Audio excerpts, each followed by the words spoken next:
I mean, early in the game I guess it's okay to reset for such small stuff.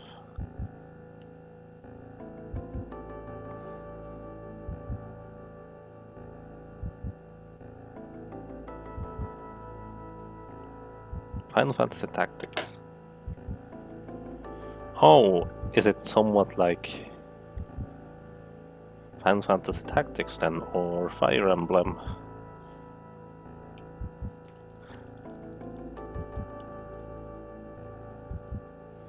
Hang on, I have an idea. I could actually keep stingers.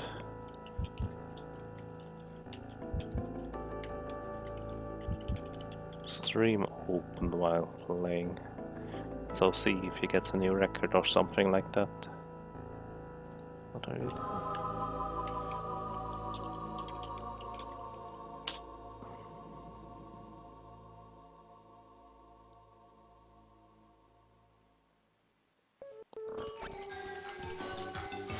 Oh, that was silly. I should have muted the stream.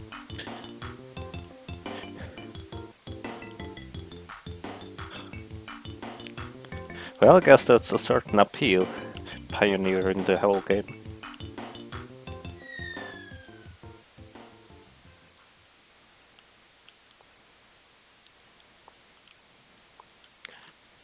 How long does it take to play through casually?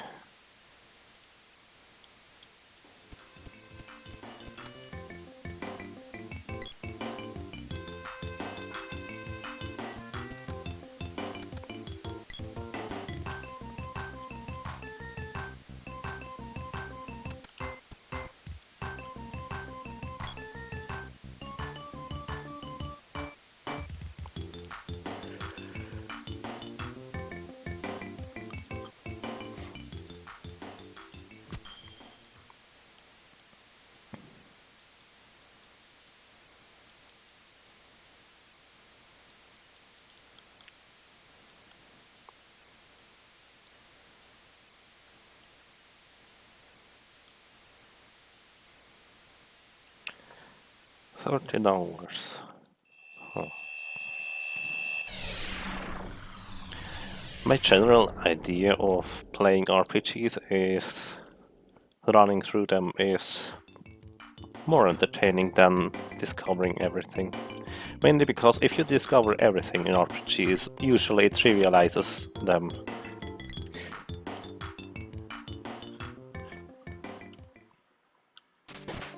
Which is not something I enjoyed playing. Are you kidding me? That was 0 again. That was 1, 2. 2 enemies so far.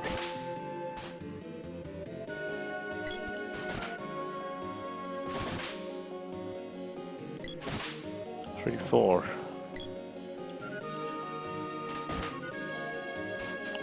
5, I guess? Wow, 14.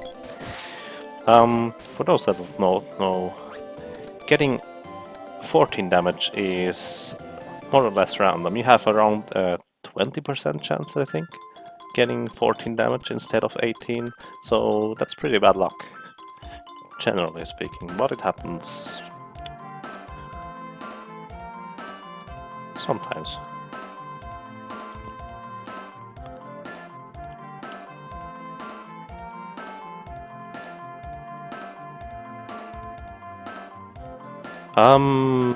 Let me put it like this, I didn't even know how to calculate the RNG. I simply never bothered to calculate all the chances for everything because, well, there is nothing really you can do about it.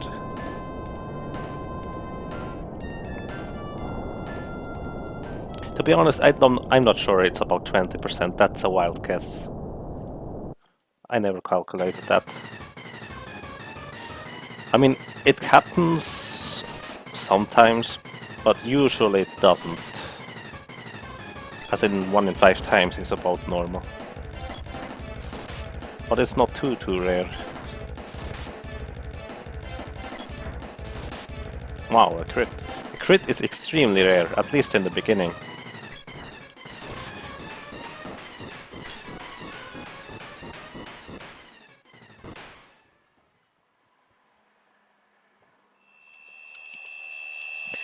The crit is around, I think, in 2 to 5% range. Probably more like 1 to 2%.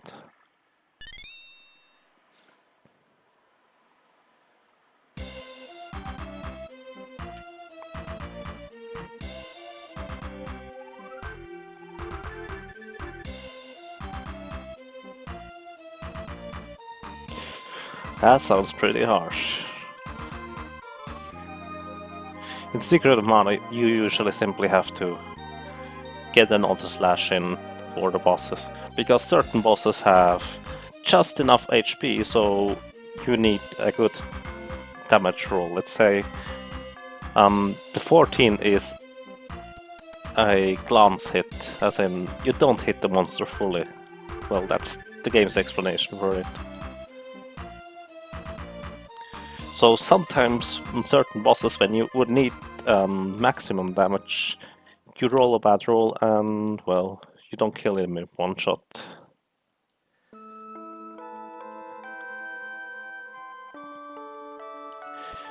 Oh well, actually I could make a commentary run of this, explaining everything. Enemies always give a set amount of XP and money, yes. Experience is not relevant in speedrunning Secret of Mana. Well, the normal kind of experience. Wow! I ran into that intentionally, so he would hit the flower while standing up. And eat this guy. Sword is still not level 1. The enemies always have the same amount of HP, the cell gives the same amount of gold and the same amount of experience.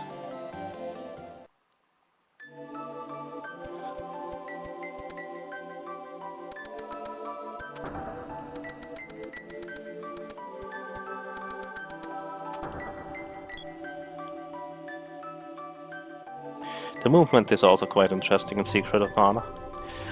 You want to avoid stairs and steps as much as you can, because every other frame you have to wait for well, that's not exactly correct in frames, but you always lose a little bit of time going upstairs or downstairs for that matter. So if you can sidestep the stairs, as in go left or right, up, away from them, you want to do that, generally speaking. Also, movement is quite interesting. Going up or upright, you move the same amount upwards in a given time frame. So moving diagonally is always a good choice. And if you see me walk left, right, left, right, left, right diagonally, downwards or upwards, I'm not losing any time, unless I should be running.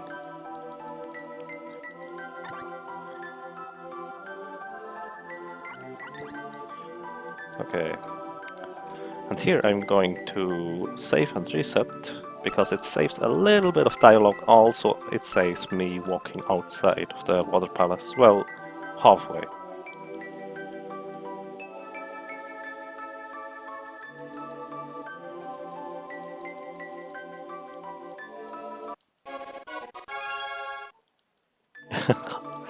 That sounds like a lot of RNG.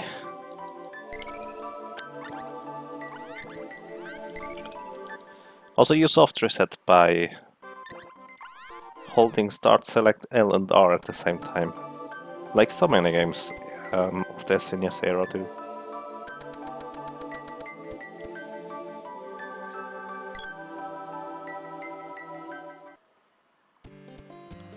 Okay, now I need to level up my sword to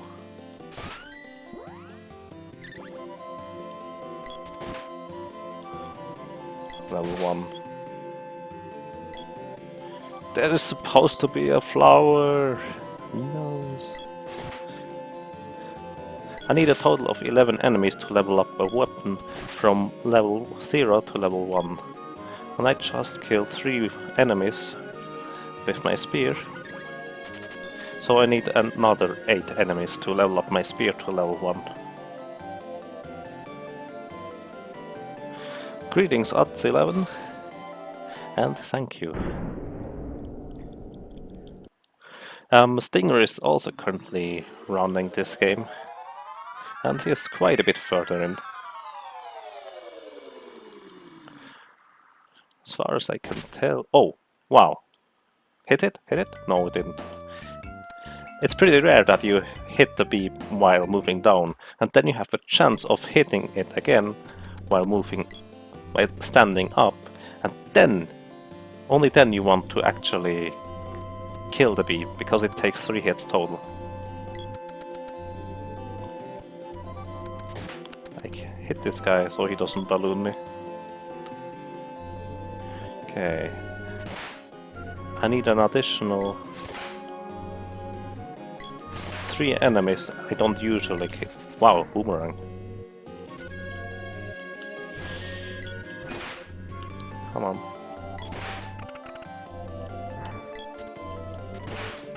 1? Okay, I take it. That was a little... I usually get those guys. So I need... I hope there is a goblin down here. There is. Because I have to wait for the slime to move over anyways. This one. That crit was unnecessary. I always kill those 2. Because if I play properly, I can always hit them both at the same time.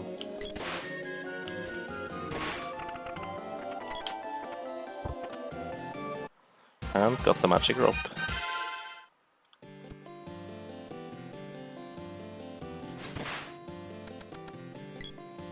No! Ah, that was silly. I did not expect the mushroom to be there. I tried to move into position to run diagonally down. Oh well. So I killed this guy, because I can drag him along. I also killed this guy because I need some more. And I also killed this guy.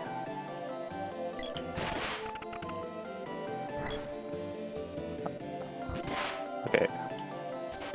That was the hoped effect of standing up and hitting him, because it doesn't empty my couch, so to speak.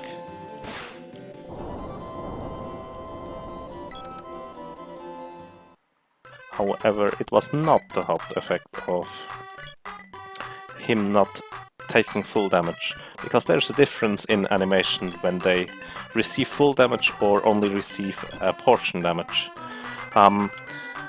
From the different animations, sometimes you can hit them while they are stunned, also as in stun locked from the hit, and sometimes you can't. Also here's a money glitch. I open my menu, set the cursor on the herb. Now the game knows it has the cursor on the herb. I sell the herb, now the cursor is on the candy. Now the cursor is still on the candy because the game doesn't handle that properly, and now I can select the second slot, who is currently empty, and by selling the first item of an empty slot, it transforms it into a black item, which is, well, quite a lot of money worth quite a lot of money. Wow. Talking. Difficult. Now I'm leaving the menu, buying 2 cups of wishes. Exactly 2. Nothing else. Now I'm enter menu, sell the rest of the blats, which is on cups of wishes now. Now I have 0 blats anymore. And now the 2 cups of wishes are in the third slot. The second slot is completely empty, and the game only checks until it finds an empty slot. That was silly. So it didn't realize I already had 2 cups of wishes in the third slot, and it gave me 4 more. You are limited to buy 4 items of a kind in Secret of Mana. So I just have now 6 cups of wishes instead of the usual 4. And by abusing another glitch right about now, well, here, by standing in this perfect position and throwing away my armor, I now have 12 Cups of Wishes. This is because unequipping, well, throwing away items you currently have equipped, the game tries to unequip that item and then throw it away. However, the unequipping, for some reason, is badly programmed, and it adds the X position, as in your horizontal position of the menu, to the value it's supposed to be removing. And so by removing it lowers a certain value by, let's say, 2. And that was exactly my Cups of Wishes value, which means I now have technically 0 Cups of Wishes. However, 0 Cups of Wishes does not exist in a game, and so it's actually 8 uses. Thank you, antivirus. So it's 8 uses of Cups of Wishes for that specific slot. Pretty useful. Because if you have 0 of an item, the game will remove that item entirely from the slot. So that's a difference.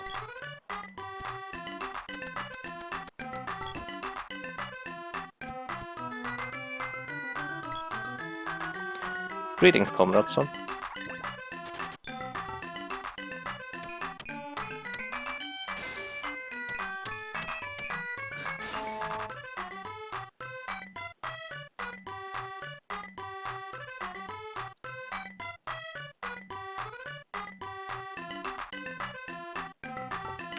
I have enough gold for all items I need, so to speak. And I am going to skip getting Gold City equipment, because that's quite simply not needed. Plus, I'm also going to skip getting the Mitch Mallet, because that's also not needed if you play it properly. It adds quite a bit of risk to the game. However, if you play it properly, you save around a minute. And I just remembered... Oh, nice! I got the glitch. If you hit the fruit monster here at a very specific frame, when he is spitting out a pumpkin, he sometimes, wow, again, does not dive down anymore. Hang on. I just realized something. I have 5 HP left. That's not exactly a lot. Wow, I got it again. There have to be more than 1 frame, I guess.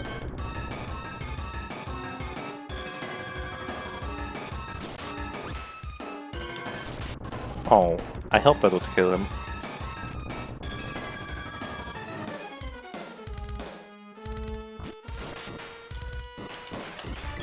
I was right that he only had a few HP left.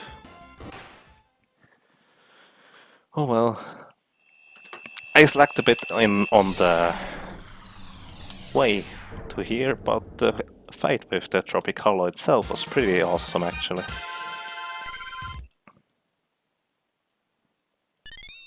Wait, did Stinger die?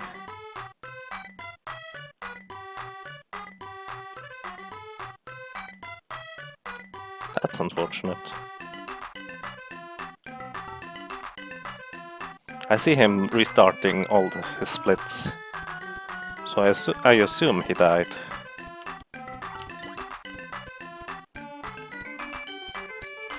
Ooh.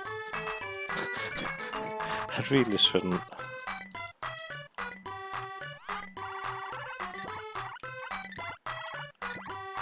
I should pay more attention to this game. Okay. My first character is named Jagga, my second character is named Moth. I like the name Moth, by the way.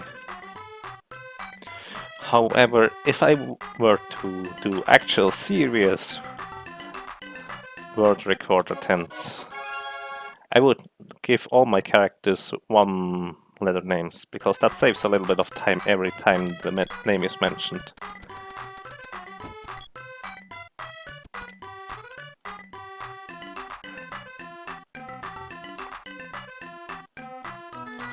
Okay.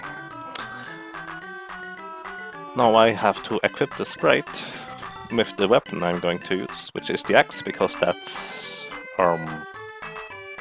the most convenient weapon to use, because it can cut down brushes and flowers for that matter, and also is needed to advance a bit later. That's the axe. Now I'm going to equip the sprite.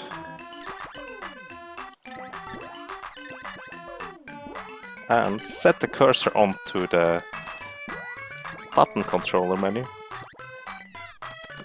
Activate the second controller and flip the controls, as in the D-pad, upside down.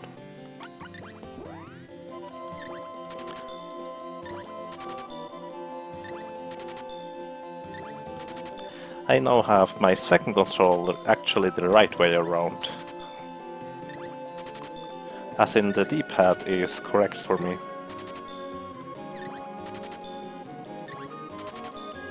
Three, four.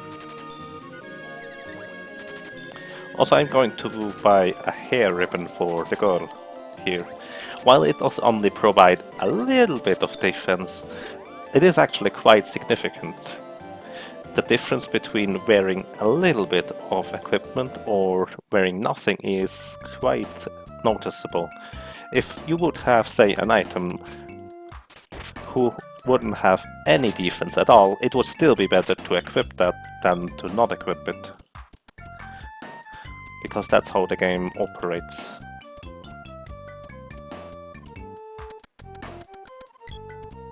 Okay. Also, I now want to level up the sword to level 2. For this, I want to always last hit the enemies with the boy, so I receive the full weapon experience instead of only half.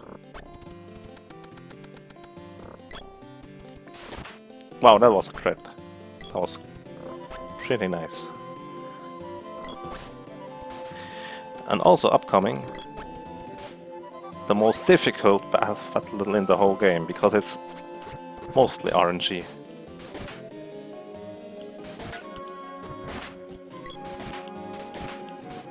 Oh yeah. I should have them here. Wow.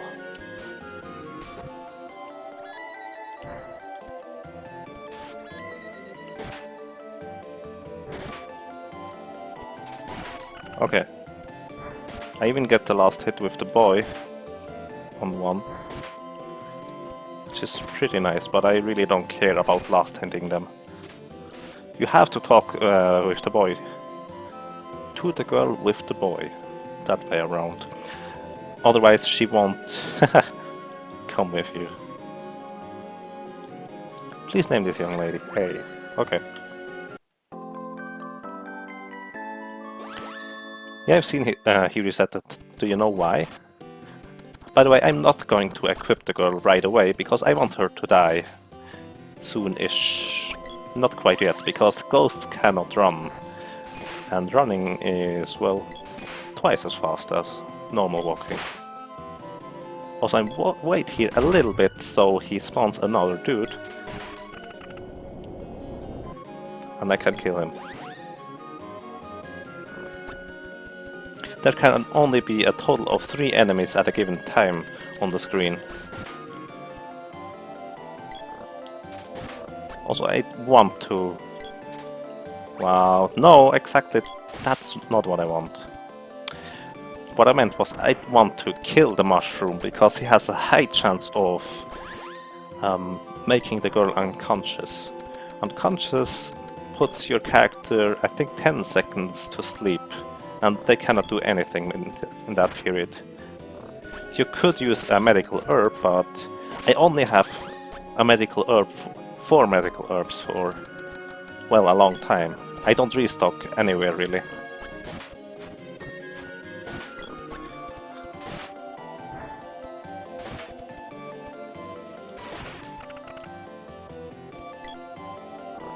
Those bow archers have exactly 60 HP, by the way. Okay, and into the castle.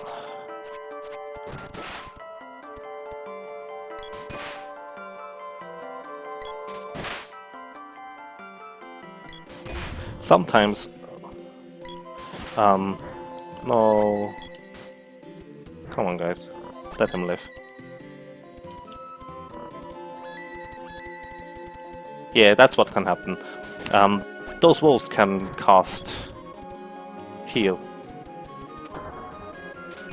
And sometimes that's pretty annoying, so to speak.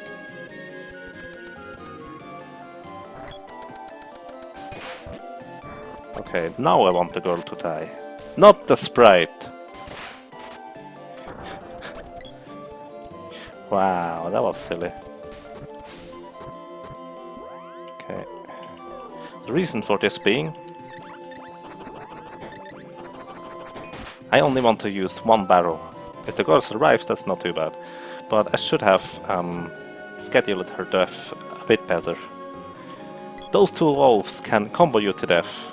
As in, you can have full HP, but you die anyways, because they can chain hit you.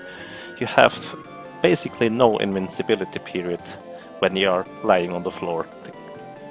The enemies can hit you, and there is nothing you can do, if you are unlucky. I think Stinger and Luigi Meister, who are the two runners, don't actually go for this. They don't use barrels, I mean, because it wastes a little bit of time, but it's so much safer.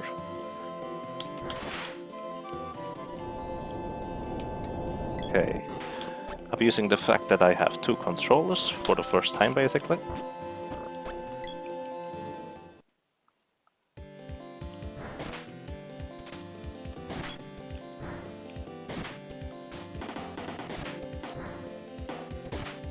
This should kill them. And I should have weapon level 2. Now I need the spear.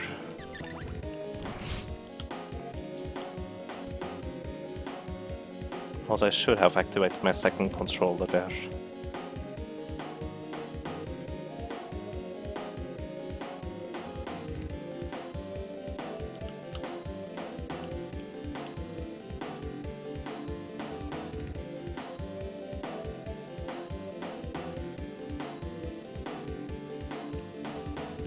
Okay, now I want to split up my two characters. Send the boy in the top left corner, while simultaneously giving him a barrel.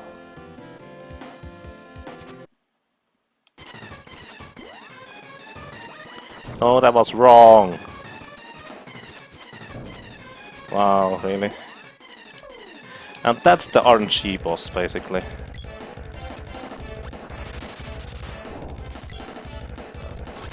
That's, so to speak, not nice at all. Okay, I hope he stays now, because I'm going to execute the overcharge glitch. He's casting, isn't he? Nope, he's jumping. Okay, what you hear there was a thing.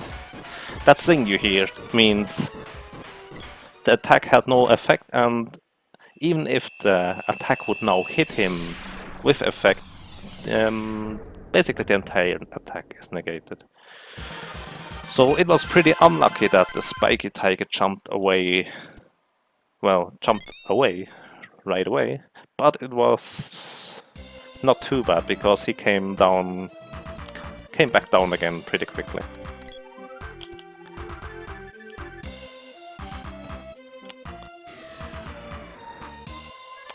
Also here, Eleni is going to spawn 2 chests. You have to actually pick up both chests. Well, technically you have to pick up both chests. Let's say you have to pick up both chests. Come on.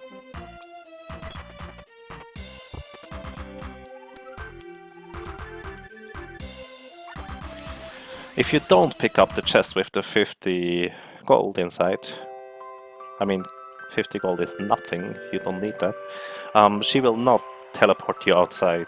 So that's the trigger, basically.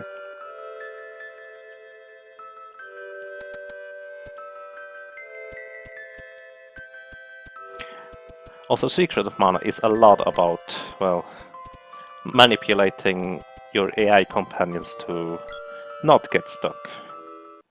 As you could see there, running usually makes them freak out quite significantly. Also, before I forget it, I have to equip the girl now.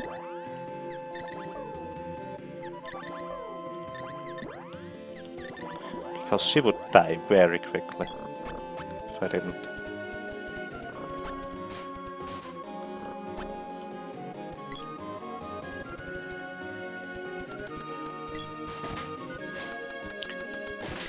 There's a high chance of the Blat ballooning me when one of my AI characters or companions, so to speak, gets stuck on him. So I usually simply go back and hit him once.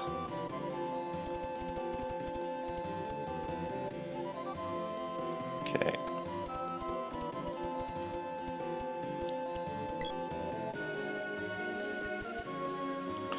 And this part, hit it. Thank you. Oh no. No. Okay, wasn't too bad. Passing this screen quickly is tricky. Also a bit of RNG. Wrong way.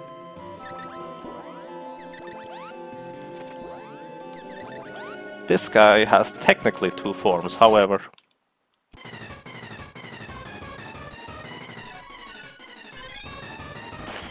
If you do deal enough damage to the first form, you instantly kill him.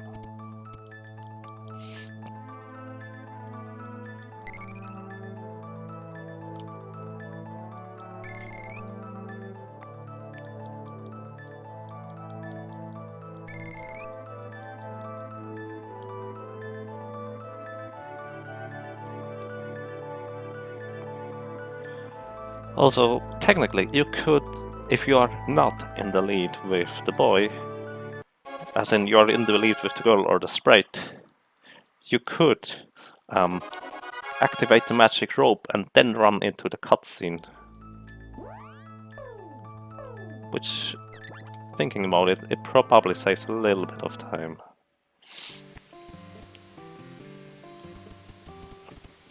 This screen is pretty easy to pass, by the way. You simply run diagonally and you get in. Which is pretty nice. Okay, now for the fire guy, I guess. Well, technically the earth temple. I don't think that's a difference.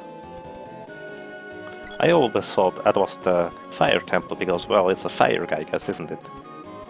Also, those enemies cannot hit me anymore because the armor I currently have equipped is pretty good.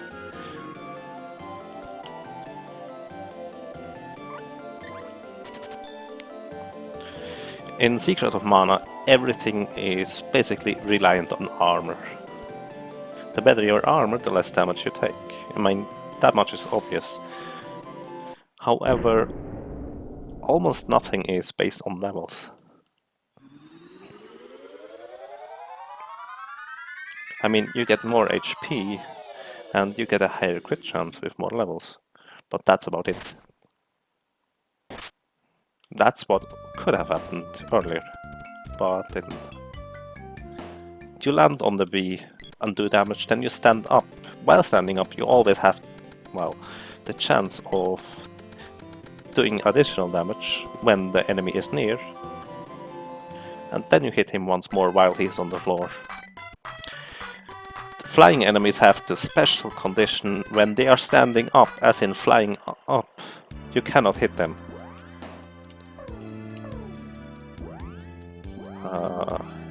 That was silly. Okay, let's roll with it. I wanted to switch weapon because currently the sprite has the whip, which is not what I'm usually using, but I should have ignored it to begin with. because it's not really a big deal. Okay, when casting Frost Weapon, you have a high chance, let's say 90%, of freezing enemies when you hit them. Some enemies are immune, but most can be frozen to snowmen, which is not only funny but extremely helpful. Because snowmen have the special property of not being considered as a monster. So your AI companions will walk past those without any trouble.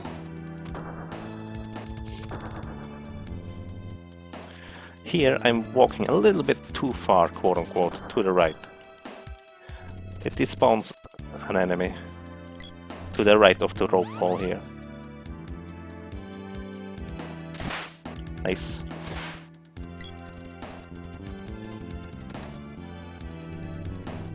Also, I want to switch to the boy now and run straight through. Oh, that's unfortunate. That's potentially bad. Okay. That's potentially bad because the checkmasters have such a high attack speed.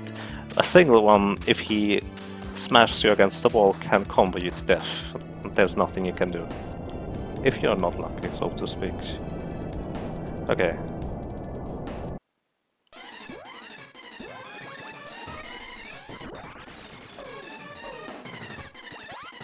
It actually works out. 1, 2, 3, 4. That's nice. I got it.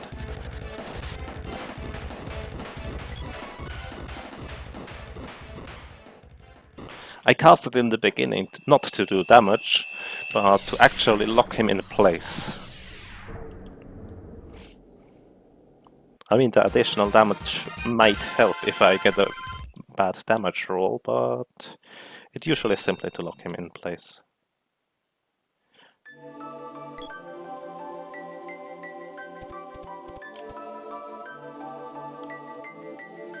Okay, that's that. By the way, as an interesting note, the mana seeds in Secret of Mana are not only plot devices, as in you need to release all of them to save the world, but they actually help you on your adventure. They make you stronger. As in, they raise your attack, your magic attack, and your general defensive abilities. So that's pretty neat. So even if I would use at the end of the game, what's it called? Hang on, I'm bad at thinking. Okay, even if you would use the healing spell from the girl at the end of the game, it would actually be quite strong, even if I wouldn't level it up.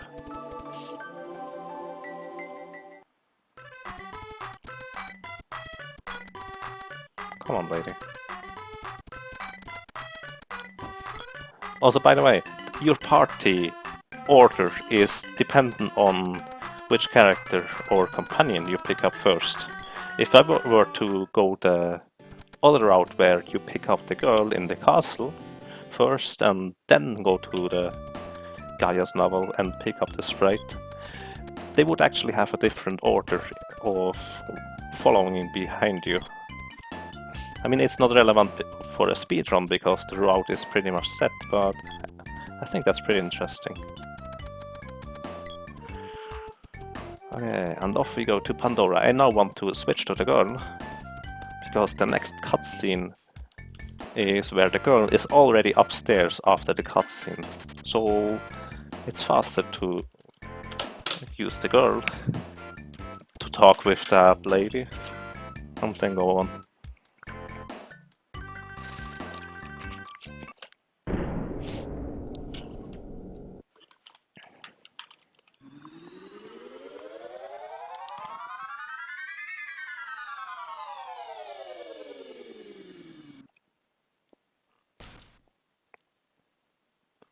Okay, that pink lady is almost always in the way in some respect.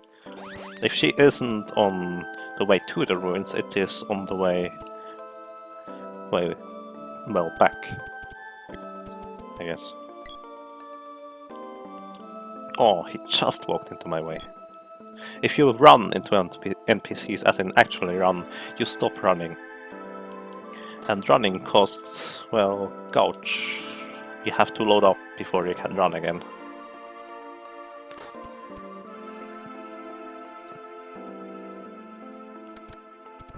Move to the right, because I want to enter this building on the right side, and then dash straight up.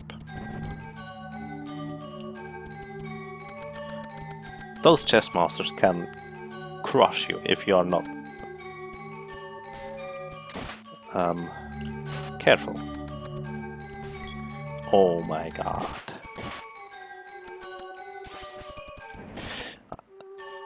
That was pretty unlucky. The sword hit me before I could hit the sword.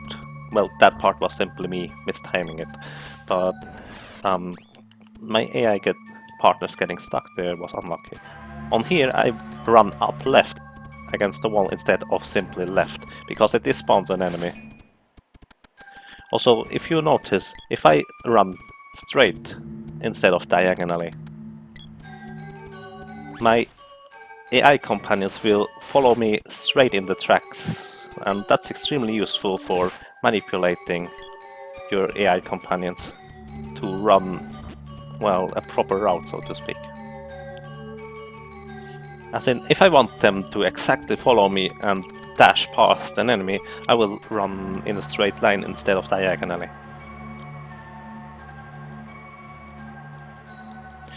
Also, a lot of times, if you see me moving, let's say, too far to the left, to the right, that's usually to manipulate the AI companions.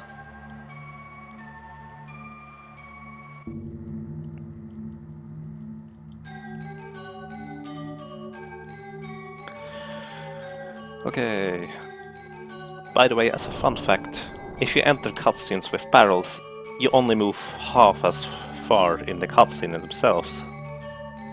Which is quite funny in this cutscene, because you would fall through the solid floor, so to speak. You want to have the girl in front of you.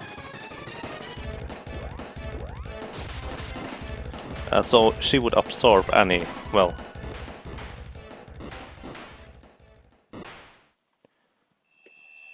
That was a PB segment? Okay. That was pretty bad, actually.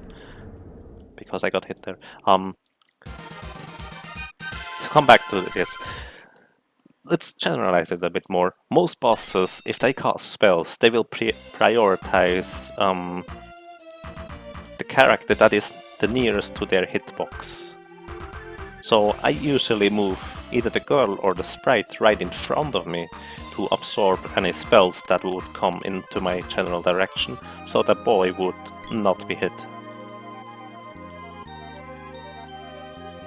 This isn't as significant in this boss battle, but in case I would have missed my overcharge attack, it would have been quite helpful.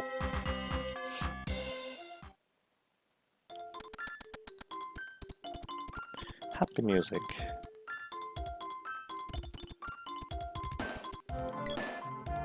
Pink lady! She was not in the way. Okay, but this guy... Oh well, it's not too bad. Switching character here, because the girl has the sword, and I need the sword to get rid of some brushes.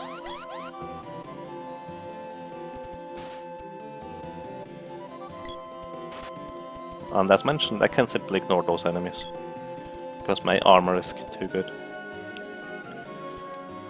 For the last time, we fly to Gaia's Navel. For the third time, by the way.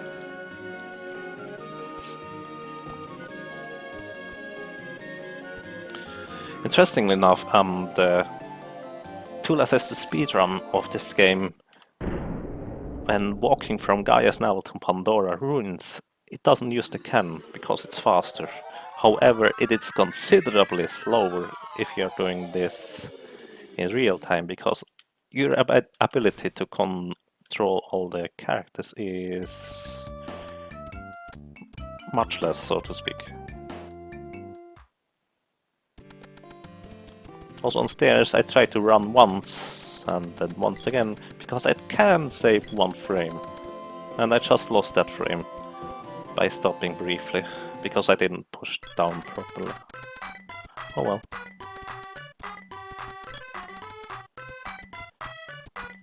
Come on, lady.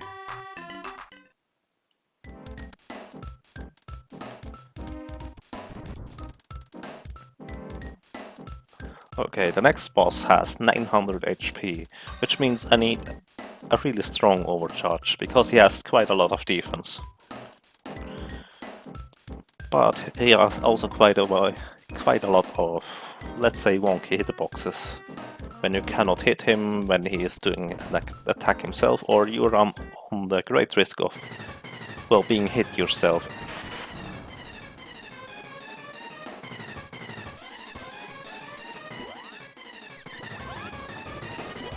Let's see.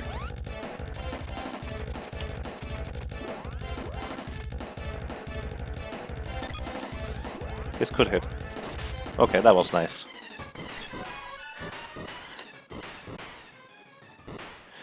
As you could see, I was briefly moving towards him and then away away again, because he has 2 types of attacks. The one is the silly one, where he simply smashes his hammer into the ground. Well, and basically does nothing unless you happen to stand there for some reason. And the other one is his spinning attack, which is quite devastating. All his attacks have a chance to Moogle you. And he has Moogle, like the Final Fantasy Moogles. Doesn't look quite like it, but it's pretty close. And as a Moogle you cannot... Come on, maybe. As a Moogle you cannot attack. And you need to use a medical herb to remove the Moogle status. So that's really bad if that happens. Also, you lose your overcharge. So you really don't want that to happen. And for the first time I used the first option to fly to a certain part.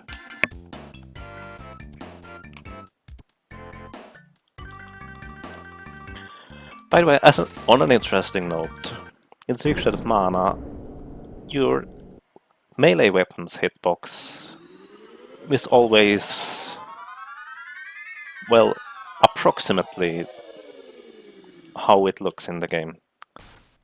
However, during boss fights, your melee weapon hitbox is actually doubled, which makes it quite interesting. As in, twice the size. So you can hit enemies, bosses from quite far away, where it wouldn't seem possible. However, some bosses, like the upcoming Jabberwocky, have quite, well, let's say, interesting hitboxes. Jabberwocky's hitbox extends way too far below his feet, which makes him an easy target by simply standing there and, well, killing him with air pressure, basically. If I hit it.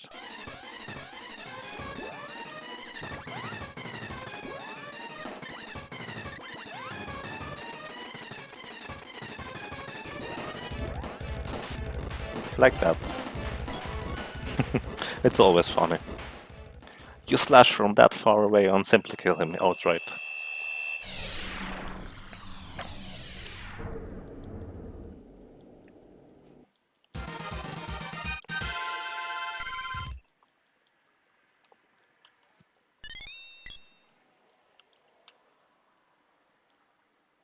And now here you have to seal the mana seed once more, then talk to Luca and go outside.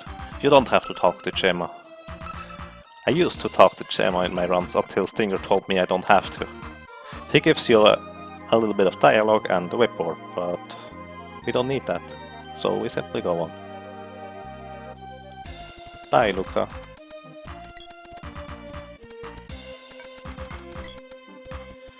And both of those characters will never be seen again. So sad.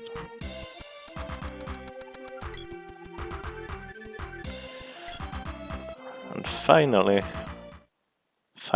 we get out of the first area. This is almost half of the run you spend running back and forth in this first area.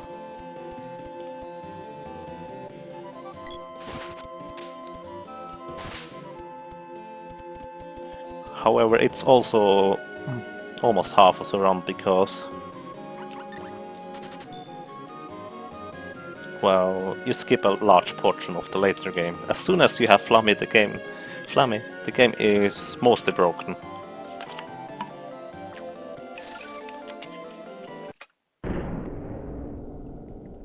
Did Stinger stop? His stream stopped for some reason.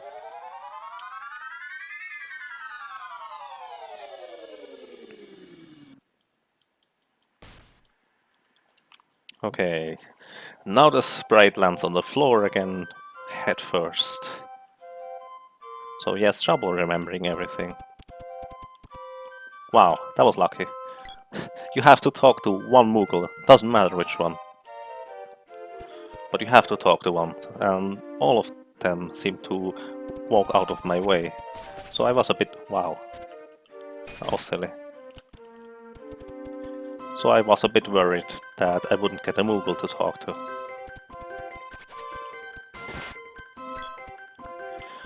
And the pebblers, I hate the pebblers, they are so hard to hit. And I mean, so hard to hit. It's mostly luck. That was nice. I'm always happy if I get them in 3 attacks. It is possible to get a whirlwind attack if I choose the correct attack, so to speak.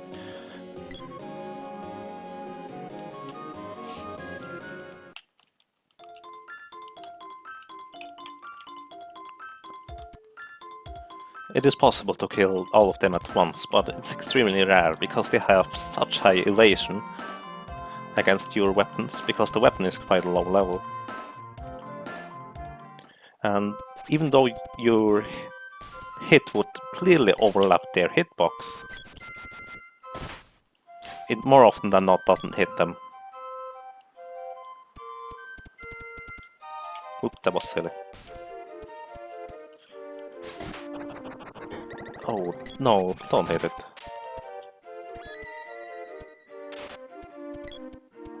That was silly.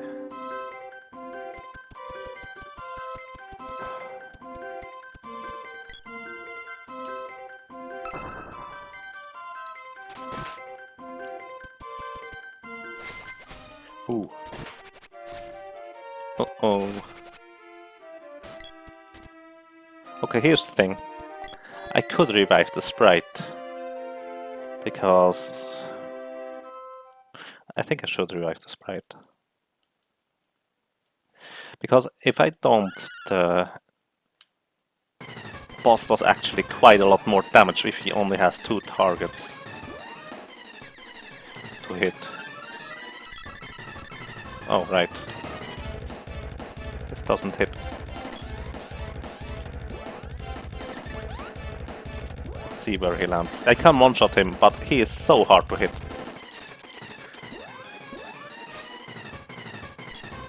And if I hit the beak, it doesn't do any damage.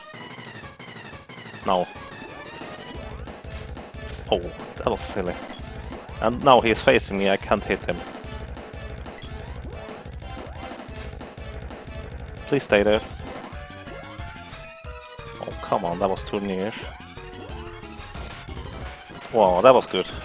Well, it could have been better if I hit him the first time around, but I'm pretty happy with that. This fight is always so stressful. Some bosses like the Spring Beak have invulnerability hitboxes. For the Spring Beak, it's his beak. If you hit his beak, your entire attack will be useless and do no damage at all.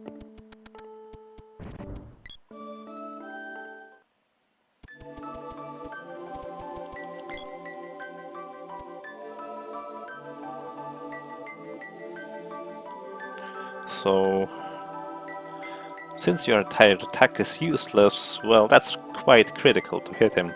And since he's jumping around so much, so much, it's really hard to get a proper hit into him. And as mentioned earlier, your weapon's hitbox is twice the size in boss fights, which makes it extremely difficult to not hit the beak. That's why I stood so far away and still hit the beak with my regular attack. Well, it was an overcharge, but anyways.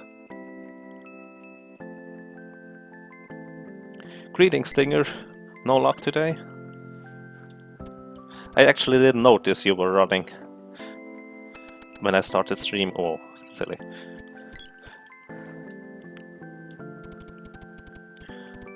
So I would have watched you run if I would have noticed.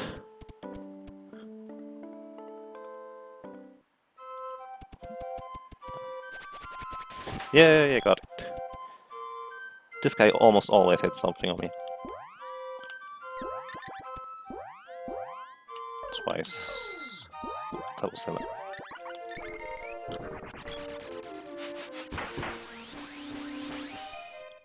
I technically am still your stream open, but with no sound. So I wouldn't have heard it. Wow. Speaking, would not have heard it anyways. Ooh, that was decent. Okay, let's see. This guy is moving. Okay. Oh, silence is quite a weird spell in this game. Oh, shh. Wow, really?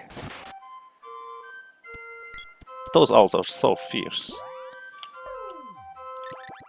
I need the sprite.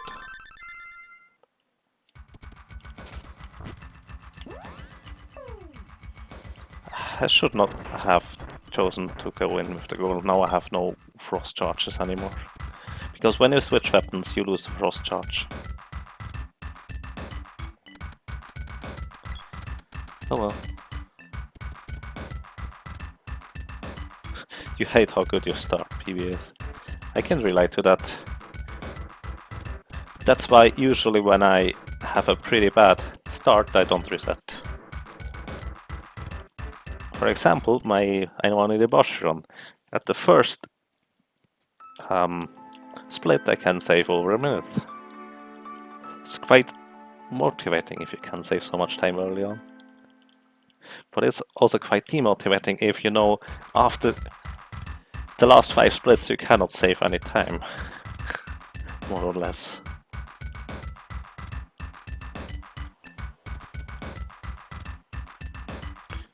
Oh. That was silly. I actually forgot where to go. I hate this area.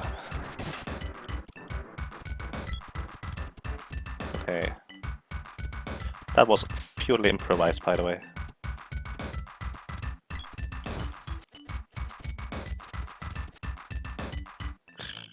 It worked.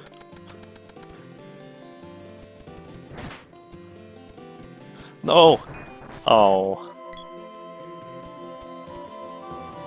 Okay, he dived. His magic faded, he didn't have any anymore. Oh right, he had the glitch. Hang on. Oh. What? That was interesting.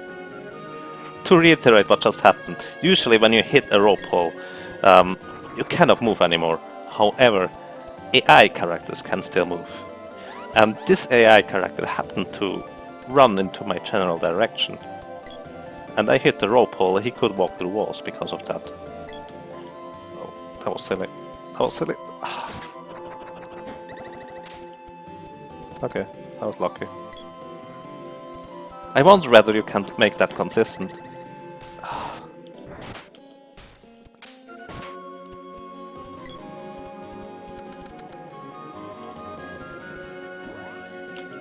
Oops. Wow, it doesn't hit. I'm too far away.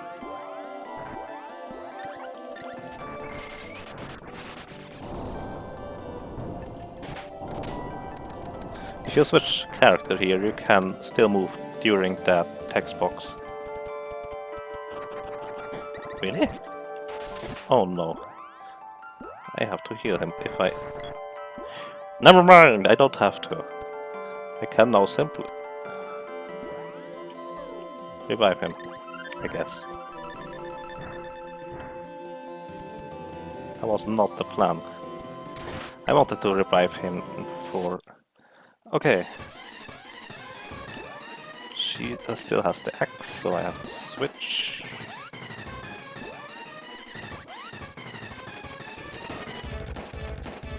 I got it.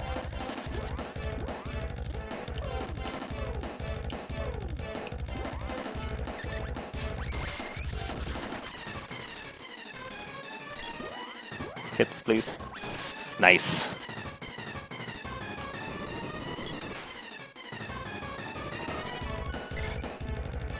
This boss, for some reason, does not have the white out effect any other boss has. So it's quite weird, but... I think it has to do with the environment. Also, you want to beat the boy here, because he will be in the right position to dash straight down.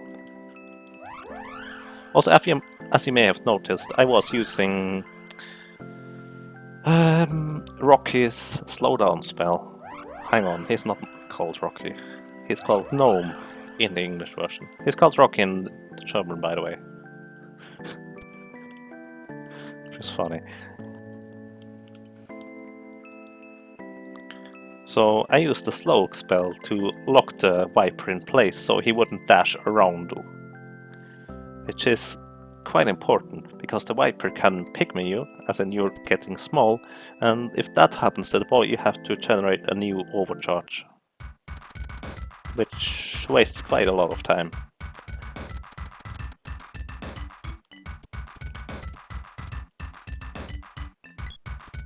That was silly.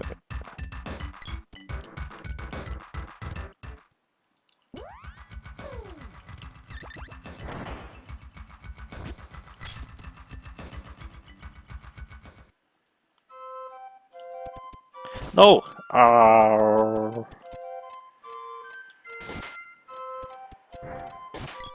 Hang on. Let me think about this. Tukakara. I want to be the sprite. Yes, that's correct. Okay, the desert is quite interesting. Because unless you enter the correct screen, you will walk around indefinitely. So you have to enter the correct screen, which is either up left up right, or up right up left, or up left down right, or up right down left. So basically, directly below this screen is the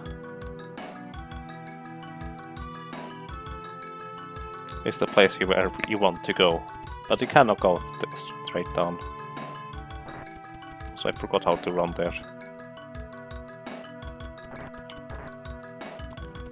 I choose up left, down right, because, well, thanks to Stinger, I realized that's quite a lot easier to dash, so to speak.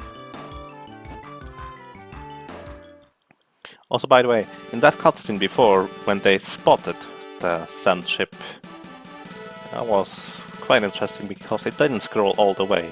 For some reason, if you have the sprite, the screen will not scroll all the way to the right. Only if you have the boy, it will scroll all the way. If you have the girl, it will screen halfway, so to speak, a little bit more. But thanks to that, I was just in the right position to dash towards the upside. There is a hidden spider, by the way. So you want to enter that area from the side to not activate the spider.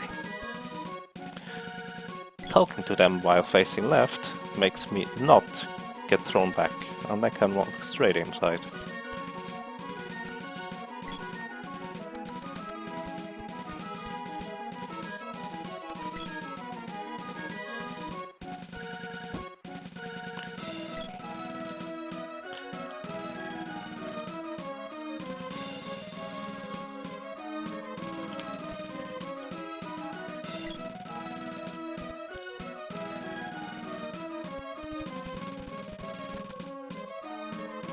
Also, as a kid, when I played this first time, this door, I could not figure out that this was a door.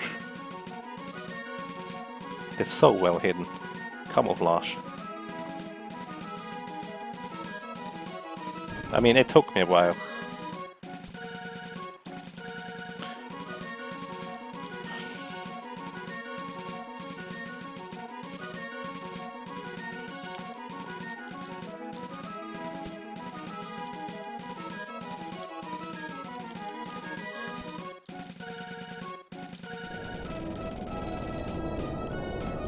The Empire, let's surrender.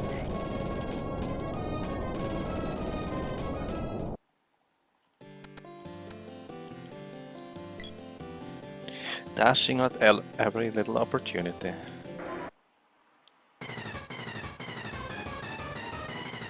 What? When did I? Oh, I remember. I had the axe equipped and didn't remember to switch back.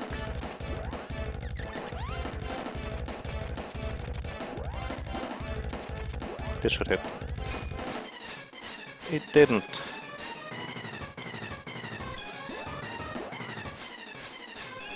Oh my god.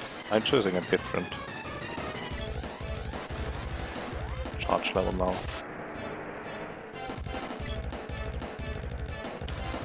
That's silly, because you can one-shot this guy. And not one-shotting him costs quite a lot of time. He's shooting!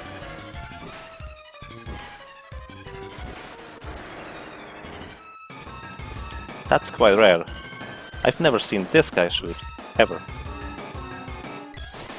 Kill him. Wow. That cost quite a lot of time not one-shotting him. So that's something I can improve upon next run. Okay, now I should not forget getting the equipment. Because last time, well, yesterday, or was it the day before yesterday? I'm not sure. I accidentally skipped talking to this guy.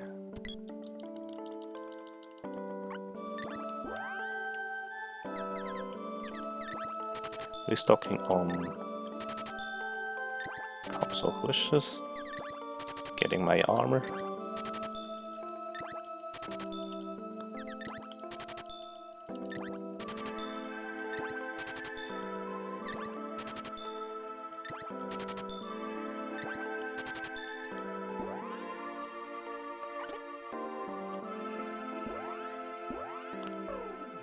Casting Frost Weapon while I'm at it.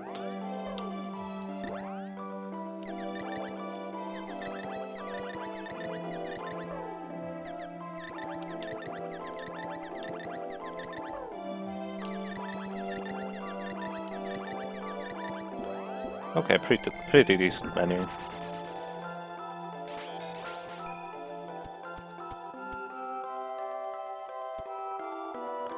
And let's go to the Ice Country. You moved... Well, usually you could technically go to the Ice Country first, and then go over to Kakara here and finish up, and well, the rest of Kakara.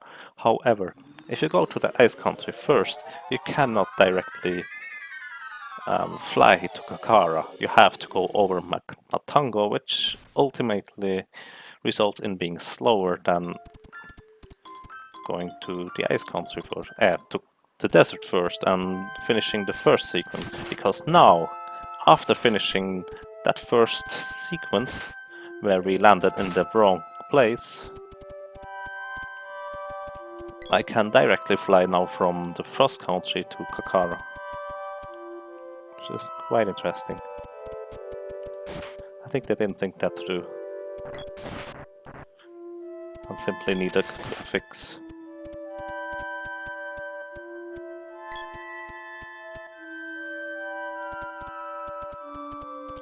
Oh.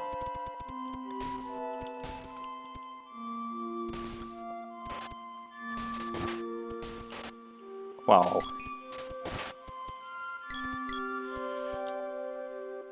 That was silly. Those wolves are extremely fierce. They love to hit you. Okay.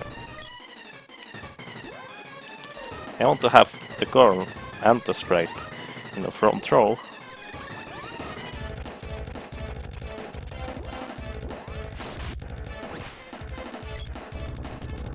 To absorb the hits. And I accidentally just lost my charge. This will not hit. But this one will. I didn't want to overcharge, because if you charge up too long, well, you overcharge, so to speak. And eventually your charge level will get, I guess, weaker, you could say. It gets glitchy, so to speak.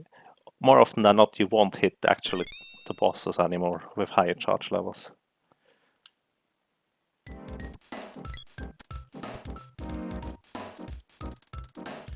Okay. For some reason this guy didn't recognize me. I only just beat up his monster 20 minutes ago. Also for a brief second. For a brief second. You will hear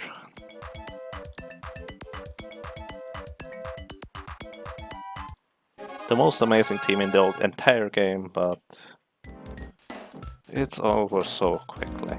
And replaced by, well, the theme I really dislike the most.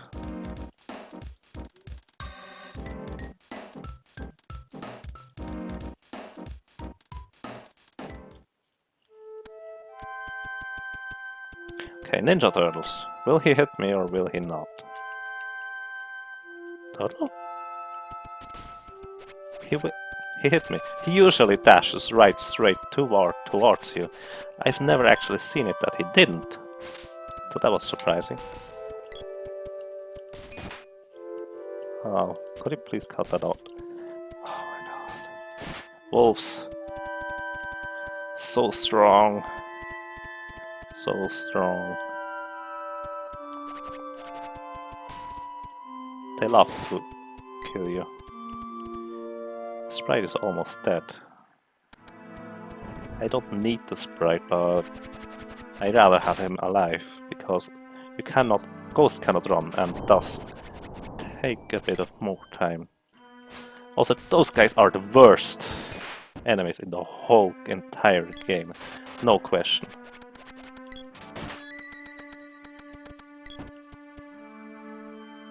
Hit it. I hit it. Nice. Because they make you, well, they freeze you when they hit you. They have an extremely high chance to freeze you. And as you can see, you cannot do anything while frozen. I should have removed the previous one with a medical herb, but I didn't think about it in time. And so it was fast to let it run out anyways. Because the medical herb animation, if you use the medical herb just when your character freezes, it won't do the animation. However, if you wait a little, it will do the medical herb animation, which takes around 3 seconds. So that's that. Also, you only have a limited supply of medical herbs.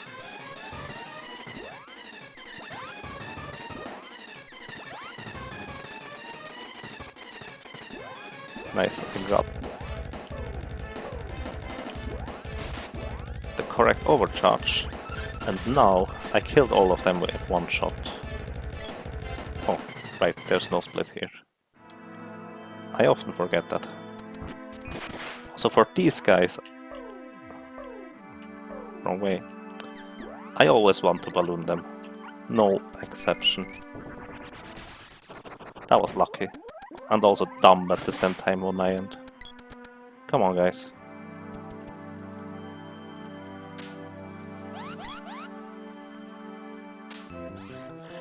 You can run straight to that button, but since I had the sprite already with the whip, I decided to not go for it.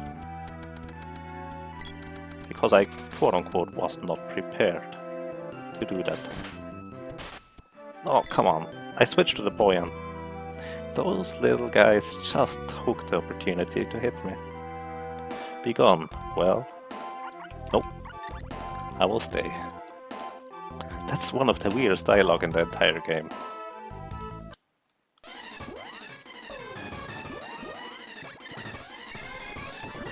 Immediately casting on this guy to keep him in place.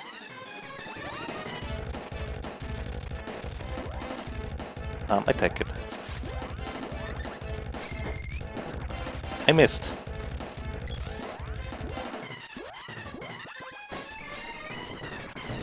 Oh my god. No, he doesn't do a whole lot of damage with his.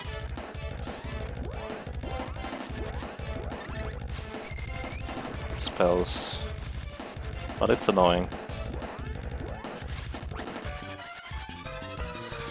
Also, I missed the opportunity to quick kill him like this, because I had a charge that obviously didn't hit him. Oh my god, are you serious?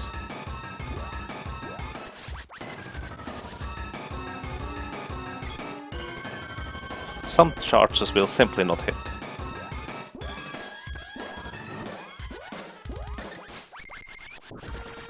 And it didn't hit again. Also now I have to heal him.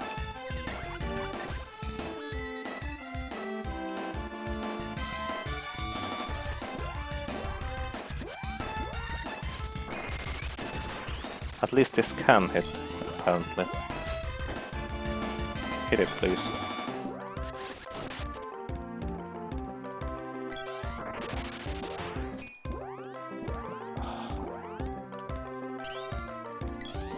At least I'm lucky enough that the sprite gets hit instead of the boy with the freeze attack, because the freeze attack will make you a snowman.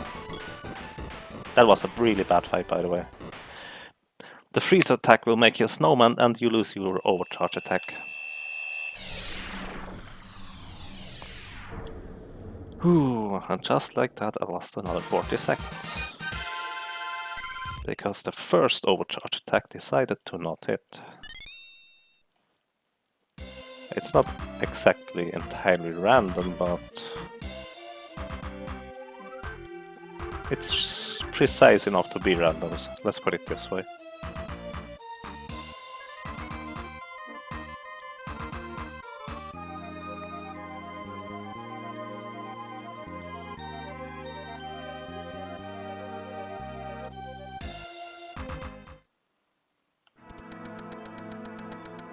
Okay, now for the worst screen in the whole game, this one, because immediately you are thrown against two wolves.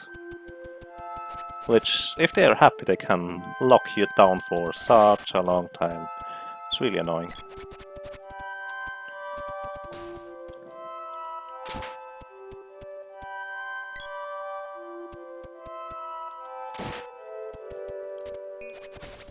Oh, yeah.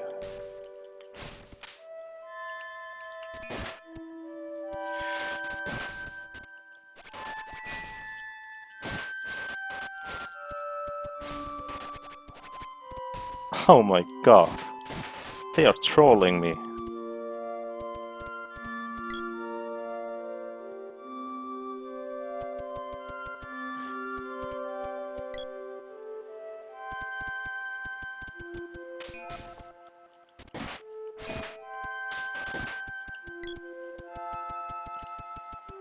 Sprite has 1 HP left.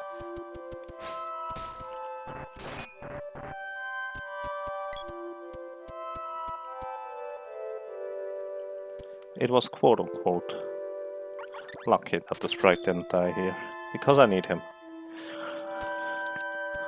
And you cannot fly cannon if you have a ghost with you.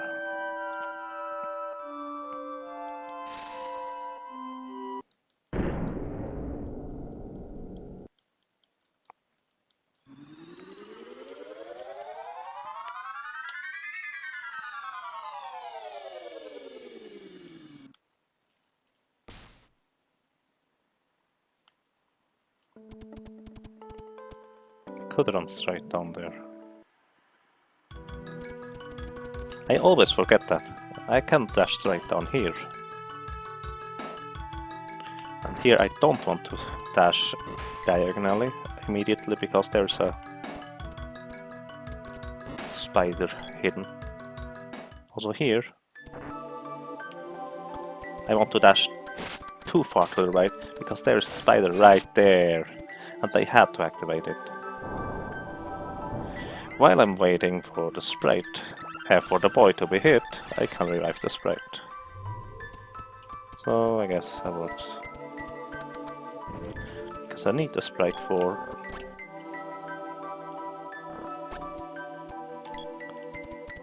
this room here, where the sprite has to activate the orb with the new game power.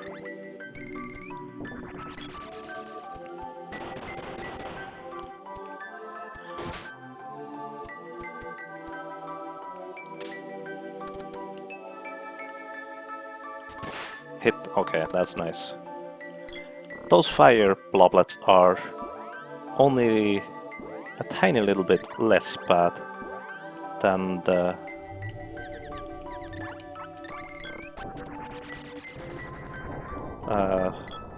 freezing bloblets. In fact, they are pretty much the same actually.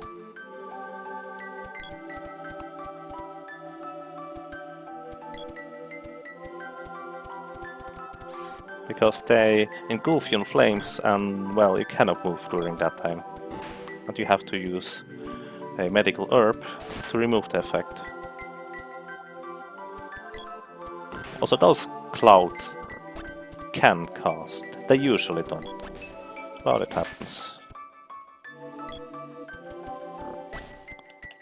Also, these guys usually run away from you if you are too near. So that's really unlucky that he decided to shoot anyways, and to kill the girl there. Which is annoying, because now I have to switch weapon with the sprite.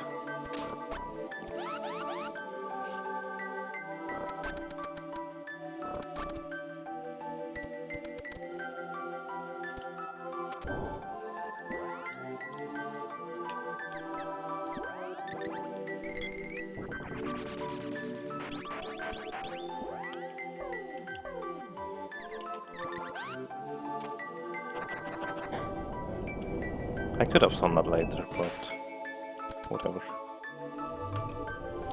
Okay, if the Minotaurs. He loves to troll you. He has a defense mechanism. When he defends, you cannot hit him.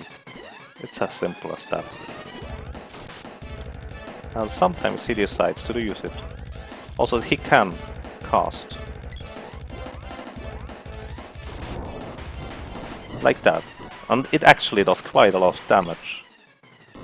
You wouldn't expect a cow to be this strong in spells, but he's actually pretty good at it.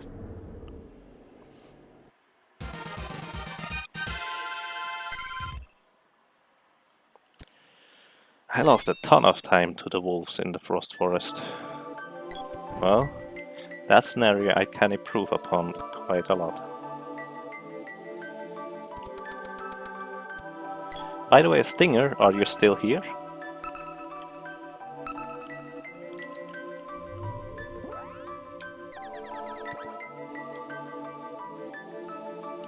Oops.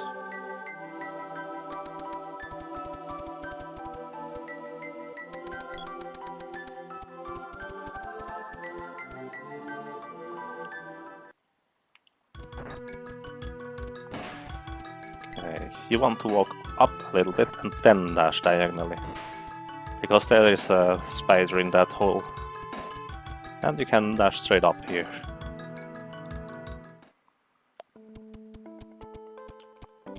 And off we go to the Empire. Now in the Empire is the first skip of the game. It's a really small skip. But you can skip talking to Mara. Well, because that works. There are actually two methods to skip talking to Mara. Mara would give you usually the password for the guy, which would allow you entrance into the sewers.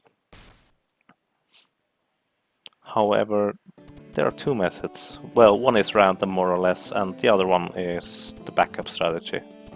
The first method is, depending on your Y position, your vertical position, you can simply walk past this guy, because you are past the tile like this. And the other method is select skipping through him. As in, you push repeatedly select, and you're past him. It saves a little bit of time if you don't have to do it. Just a little bit. Also, this guy is the worst. I let him split twice, and then cast balloon.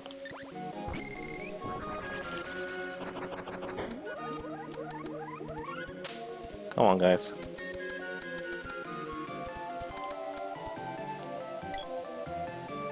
Because as mentioned earlier, they frost you, and frosting you costs 10 seconds if you don't remove it.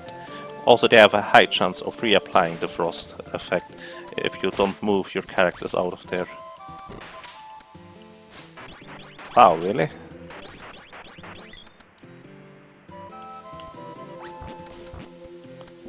Such as that. Whoops.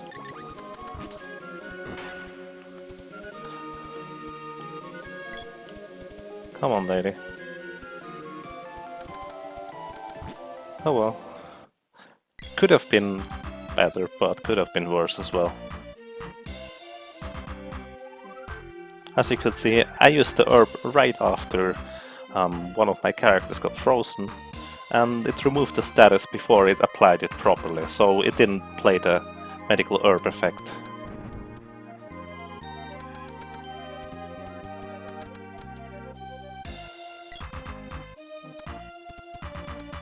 Okay, let's go. One of the most difficult areas to play properly is the second ruins, because there are so many, well, let's say corners which you can hit. Not in terms of level design, you also have to remember how to get past that, but in terms of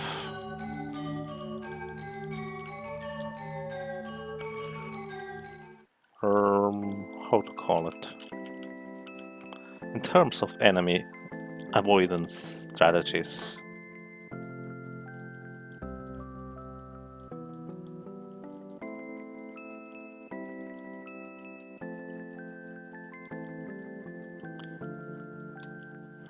Also, this is the first place since a long time where I am in more or less serious danger to wipe, so to speak, as in lose the run, if I don't play it properly, so joke's on me if I don't.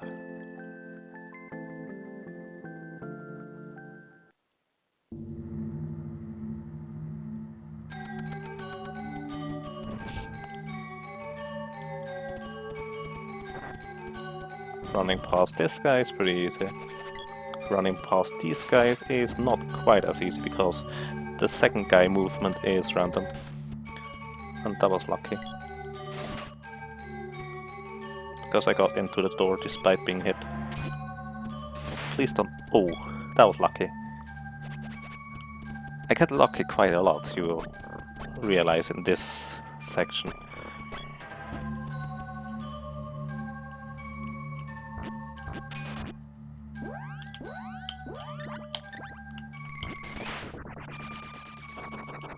Also, I take no chances here. I simply balloon them and go past. It's much more reasonable to balloon them. Also, those zombies usually don't hit you. Usually. Sometimes they decide to do it anyways. Blaze wall, which means she will be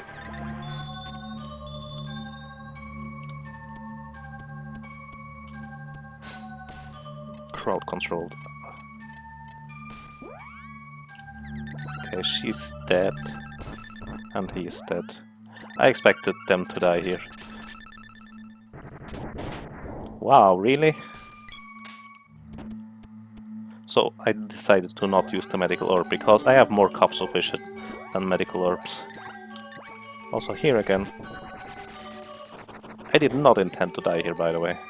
That was an accident.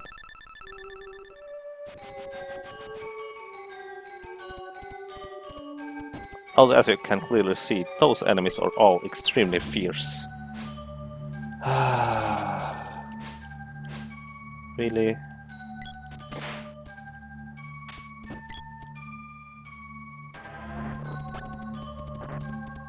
That has to be one of the worst ruins I've ever had. In terms of luck, quote-unquote luck.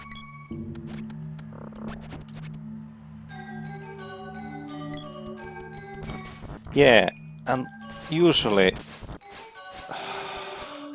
Really? The AI characters are supposed to follow you, but I guess I dashed up left instead of simply left. So that's a problem.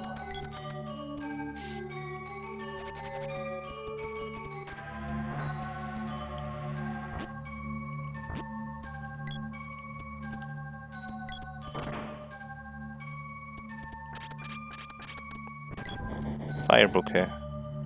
Also, usually those guys don't cast that often. It's pretty rare that they actually start casting. So that gives you an indication on how much luck I currently have. Wow. Did I forget to equip the girl or something like that? That's amazing. Okay. And this is actually the part I was talking about where I have a serious chance of actually losing the run if I don't play it properly. This wall.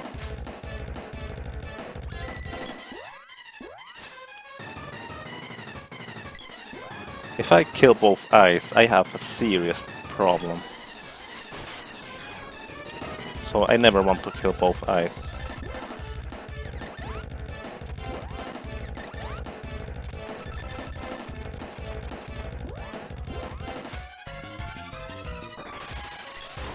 Also, I arguably should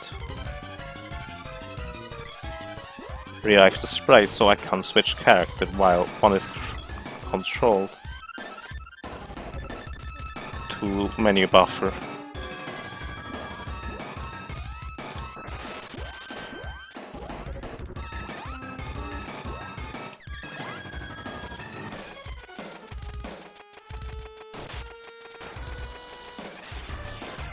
Wow.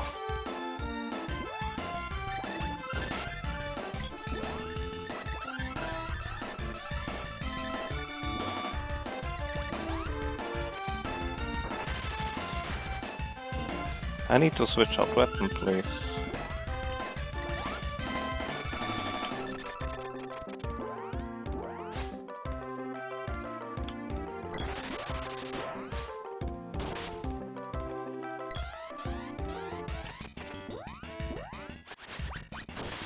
That's bad.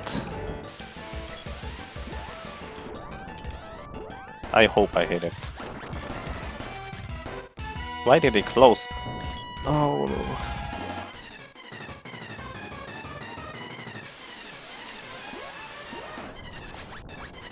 Oh my god.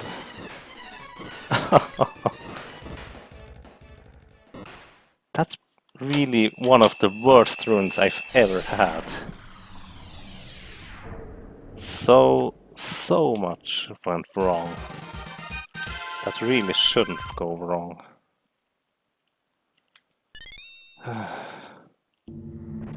I have a lot of time to save the upcoming area, but I should be ahead by roughly 2 or 3 minutes by now.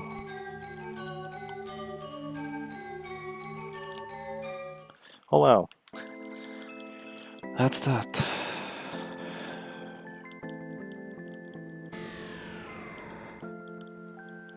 I still can easily PB, but should go better in this area.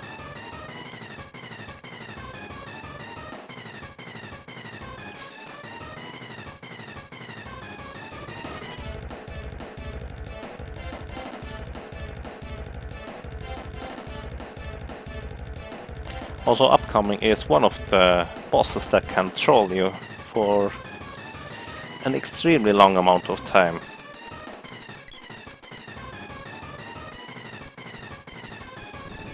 As in, if he decides to stay in the air, I cannot hit him. Straight up, I cannot hit him. And he can stay there up there as long as he wants to. The longest he stayed up there was for, I think, 3.5 minutes. I need to get, I think, 4 hits in on him to kill him. And he decides to lift off straight away, which is really bad.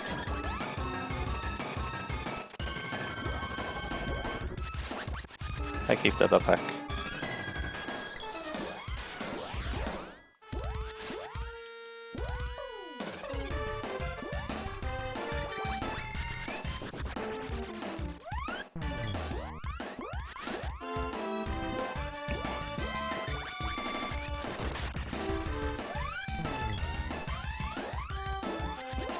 Also, I'm locking him down with spells again.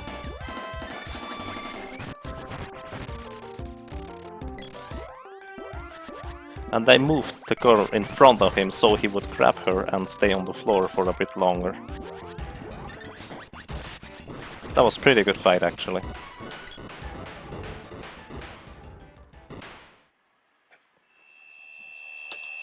So, well, the trolls didn't troll me, but the complete area did. Well, it's arguably not everything was trolling. Some was a lot of bad execution on the way. For example, that one room where I dashed up left instead of simply left. But a lot of other things are mostly RNG, such as the enemies casting. They don't usually cast. They have a very low chance of actually casting. But sometimes they decide to do that anyways.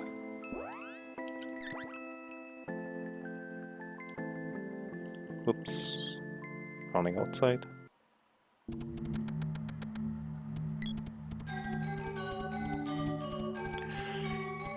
Okay. This is one of the laggiest places in the whole game, by the way, if you couldn't tell. The game slows down so much. Because the game is designed to have only ever 3 NPCs on the screen at once. But for some reason I think that whole town area is loaded with a lot more. It can handle easily a 5, but anything beyond that is, well, it starts lagging pretty heavily. Especially if the NPCs are moving around.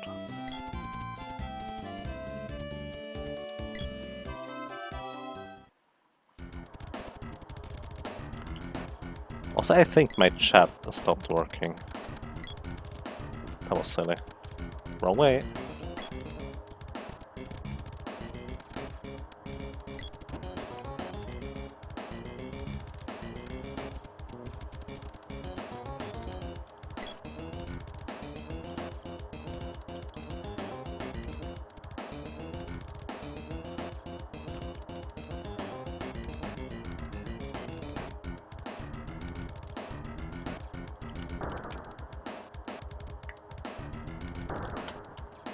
You have found a solution to the Ninja Turtle. I think that's quite a while ago. But that's really nice. I would love to. Wow. Know your solution to the Ninja Turtle problem. I just move with the girl instead of the boy. So I basically moved not the way I intended to. That was lucky.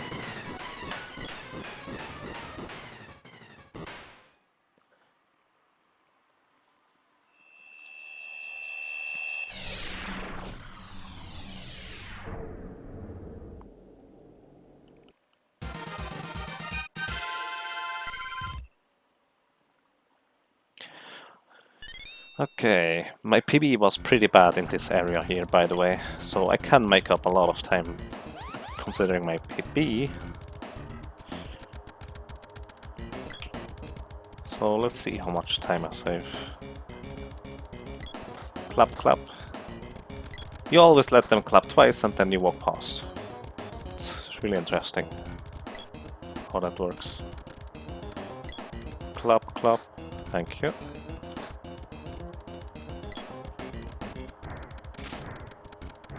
Also, those guys always quote-unquote charge up one flash and then don't hit the first one.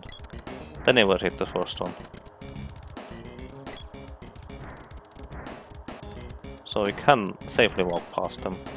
However, if you're too slow and they get the second one swing stuff, they will hit you. And they will hit for a lot.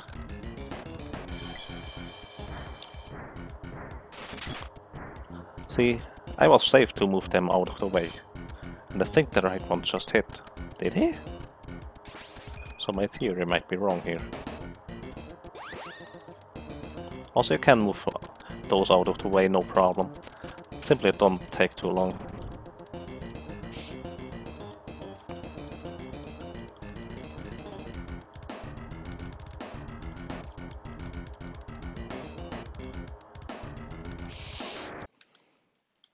Okay. See? Thing just reached level with the whip, which is really weird. That's what I meant at some point. I have no idea why that is. By the way, this guy has a really awesome AI loop. As in, he tries to get on my level. My vertical level to be more exact. However, he can't because his hitbox is too big. But he constantly tries to get on my level. As in, actually get on my level. My vertical level. I stopped with that. I'm sorry. And then he paces around at the bottom and never dashes. He only dashes around if he reaches your vertical position. So that's a really nice AI loop I found. Southwest it was. Pretty sure about that.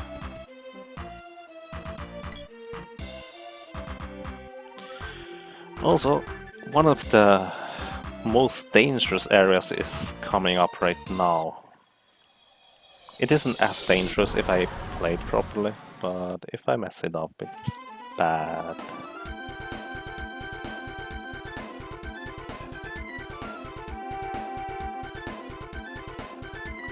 I think I was wrong. Shit, it wasn't Southwest. I found it anyways. I think I wasted a bit of time there. Let's go up.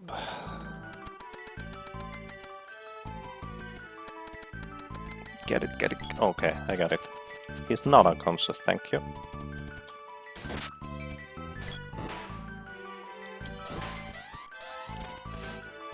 Oh.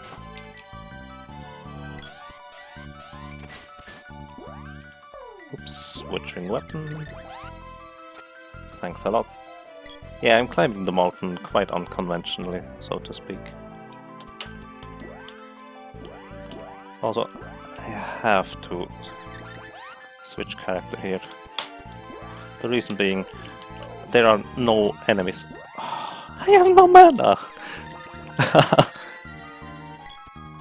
Wow, really?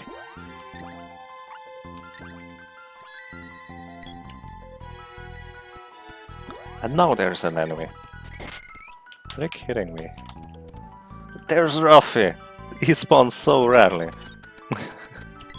He only spawns if there is enough place on the screen to spawn. He is considered an enemy in that case. Come on, let me line this up properly.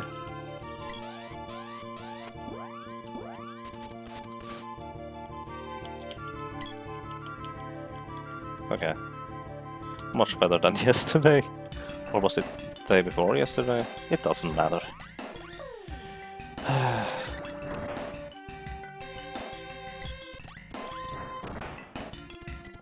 Come on.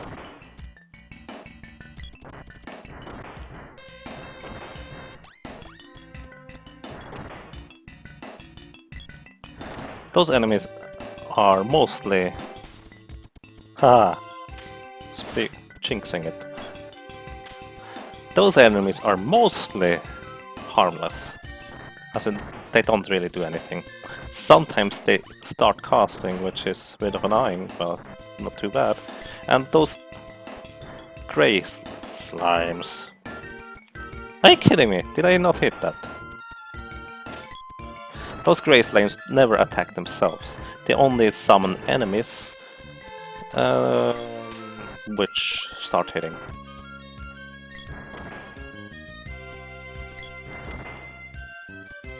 Oh wait.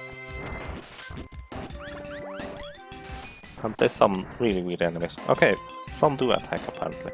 Also, I'm incredibly weak for this area.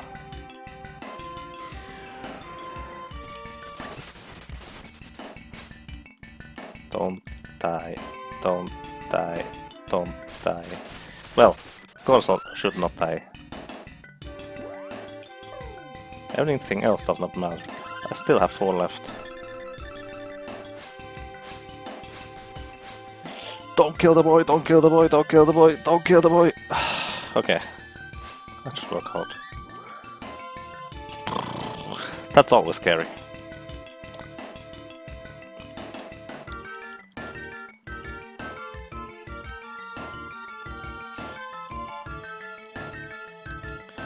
What you are doing there is you kill off your own party, because if one of the character dies, his image, so to speak, will also vanish. And this was one of the scariest parts of the whole run. But it's not over yet. If I mess up in the next fight, even slightly, it's going to look really bad.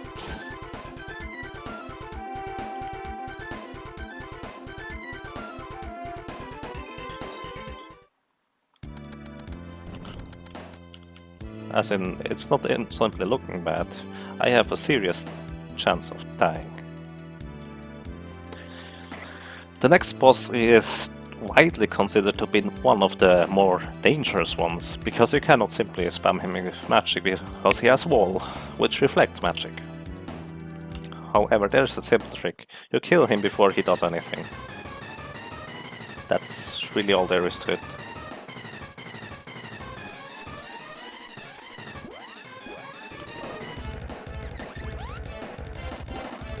Also, I position the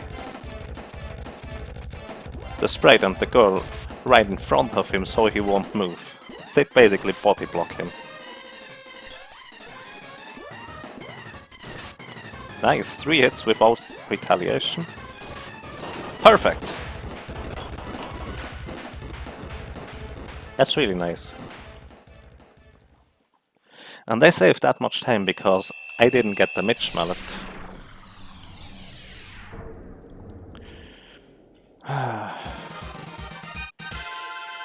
I'll have to reload the chat.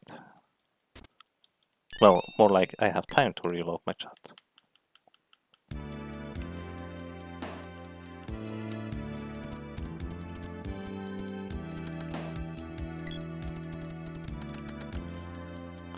Well, soon-ish.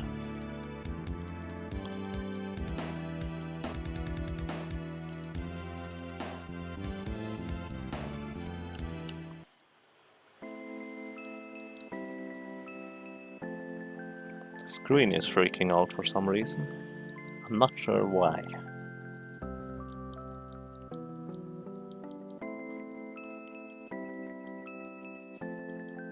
Looks really weird.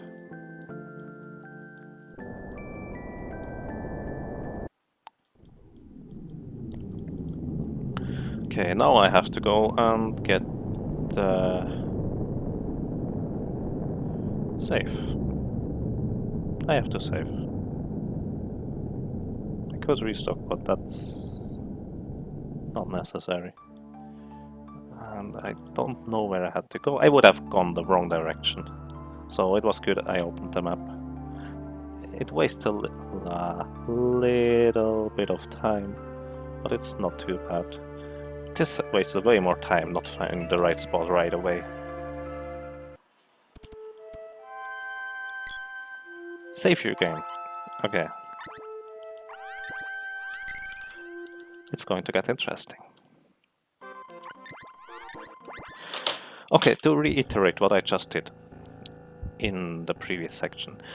I skipped 3 temples. The Moon Temple, the Light Temple and the Shadow Temple. By simply going through the spikes the way I did earlier. Next to Choc and engage the doppelgangers in a fight. Okay, now I can read you again. I only read Go, Stinger. And what that did was, well, I now lack 3 spirits, mana spirits to be exact, and I cannot actually complete the Great Temple normally, because that would require me having the magic. However, there's another trick, which was recently found, and that is if you safe warp into this specific cutscene. And now safe warping itself is quite interesting, because you land near the Frost Neko.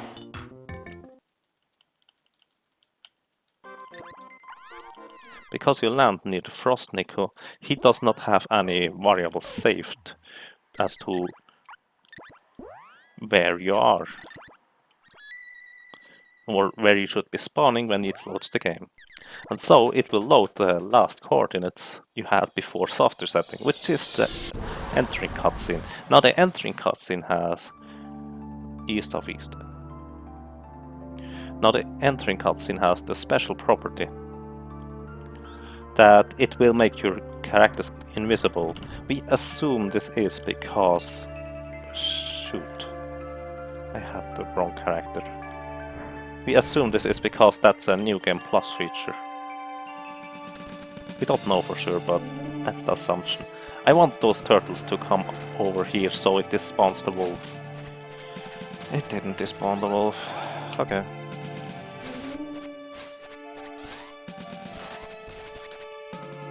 But I got past pretty easily.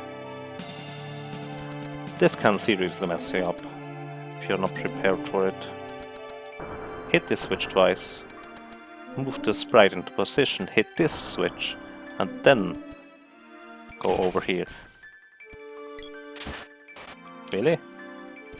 I want to go over there, thank you.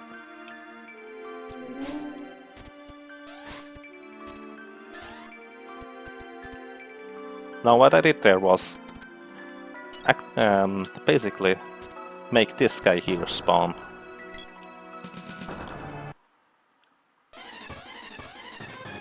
He does not spawn unless you hit the switches in the previous room, the 3 switches. Which is quite an interesting way to handle this, I guess.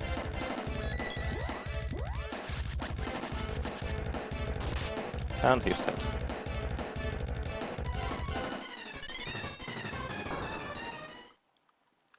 Shortcut! Forgot to split. It looks kind of odd. It does indeed. Okay, now the reason why I bought 4 barrels is coming up right now. That's actually not new to add, that's what I'm doing always. I'm simply not always executing it properly.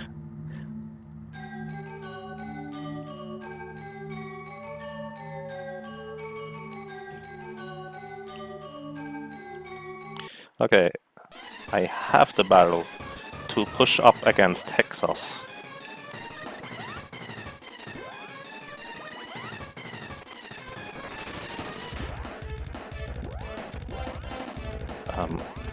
Okay, that should work.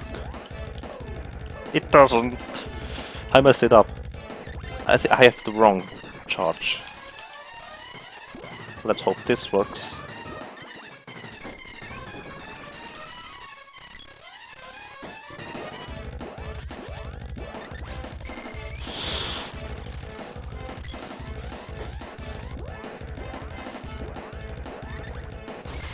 Hit, please.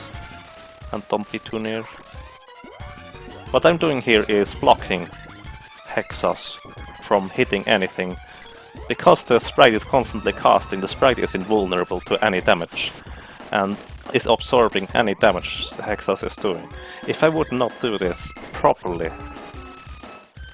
I would have a serious problem, because Hexas is extremely fierce if you don't control her. Kill her. Nice, okay.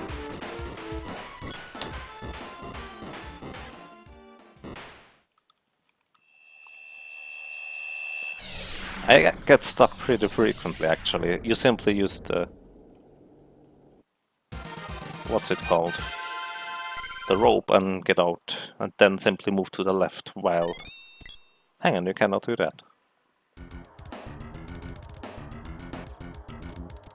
I have no idea. It might actually get you permanently stuck, if I'm thinking about it correctly.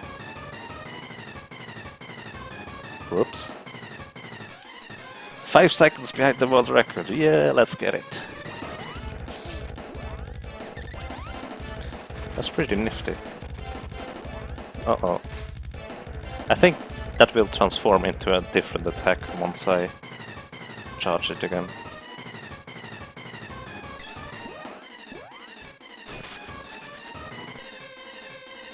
Yeah, I was right. Now it will be a normal slash again. No? Okay, now? I still don't understand those attacks.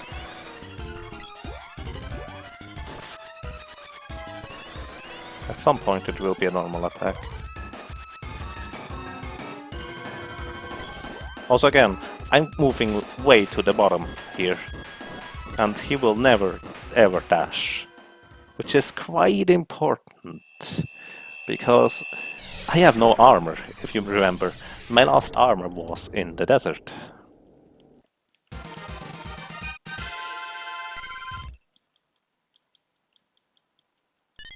So my armor is extremely outdated right now.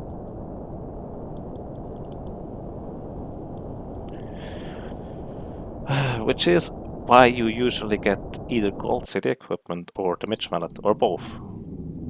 But if you control the bosses properly and play it well, there is no need for those anymore.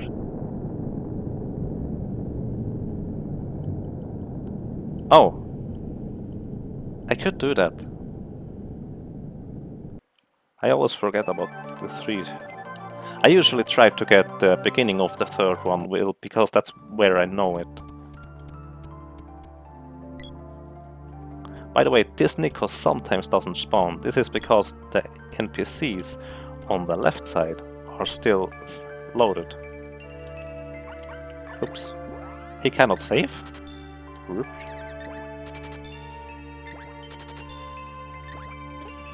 Okay. I think I can use one. Okay. And now finally get an armor upgrade. 2, 3.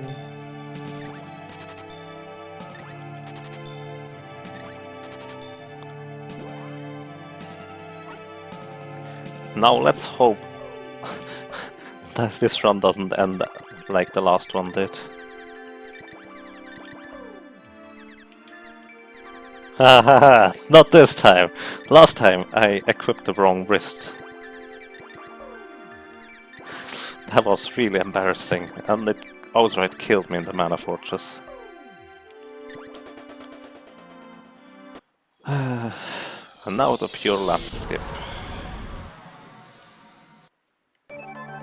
Or east northeast. Okay.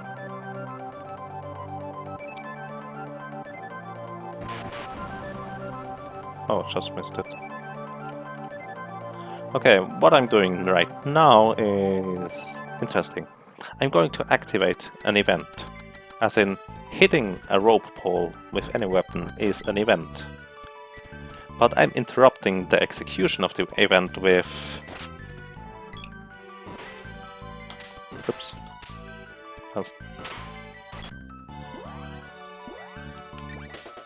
I'm interrupting the execution of the event with well, calling Flammy. And now the game's confused. It still has the event scheduled to play, and it will do so at the first opportunity, which happens to overwrite the event where the game tells you cannot go to the Mana Fortress yet, you are too early here. Which, well, it isn't anymore. I can now simply go inside. Let's do this.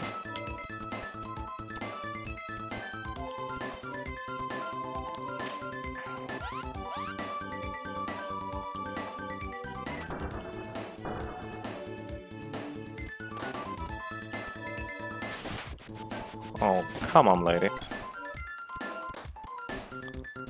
Let's kill this, right. That's bad. Disbomb these guys at least.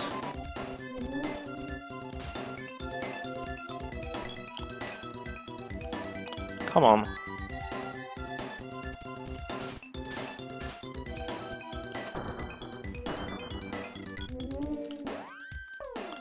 I will revive this right here, because I want the 3 characters active.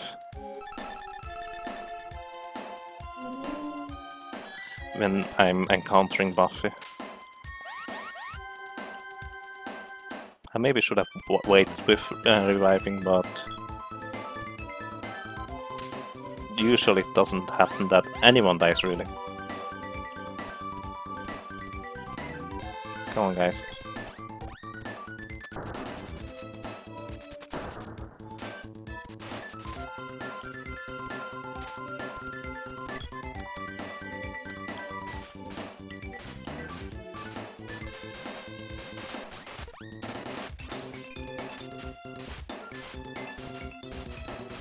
Sleep flower.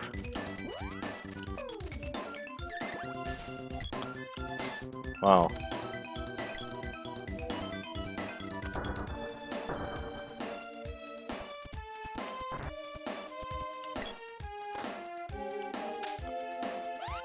How's it going? Pretty good. With the exception of the ruins. The ruins ruined my run, no pun intended. That's simply how it worked.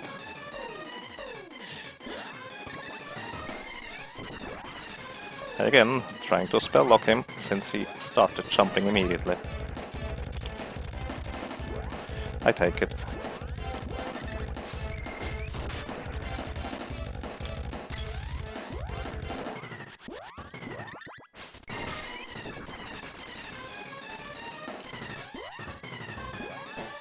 What? I lost it. I lost overcharge for some reason. I must have pressed the button not properly. What?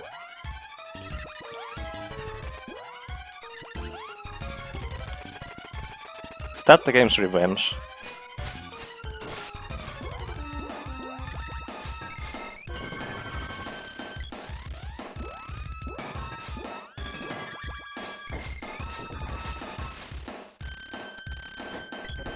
Please come down again. Please come down again.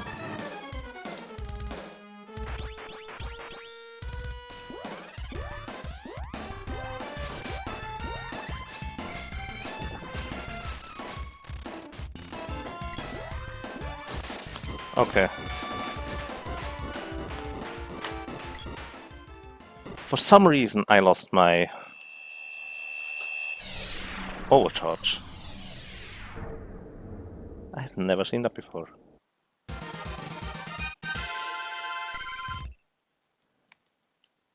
Oh, I walked off the warp tile. Thank you. Well, that's a mystery solved. I've never had that before. So I never noticed. Oh, thank you. That was silly in that case. Quite silly. Dash on the left to get past those guys, dash upright to get past this, and maneuver your AI past this guy. I don't usually have to do that. Come on. Also, programs oversight, go up here. There's no basilisk here today, so that's nice.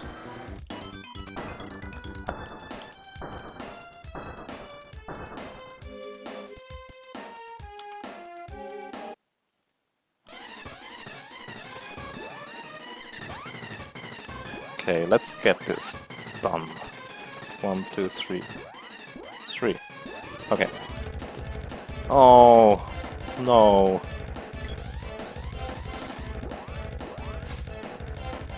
Please hit. Plus, I forgot almost.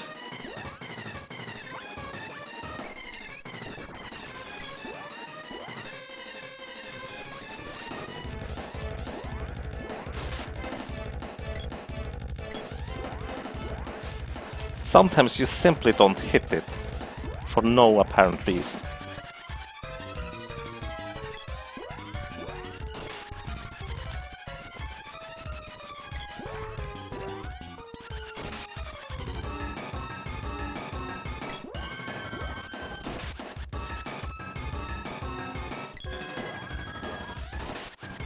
Okay, that's not too bad, I guess.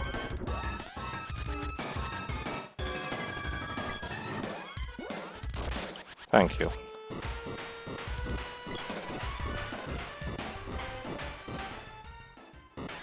Luigi started streaming. Wish him good luck from me.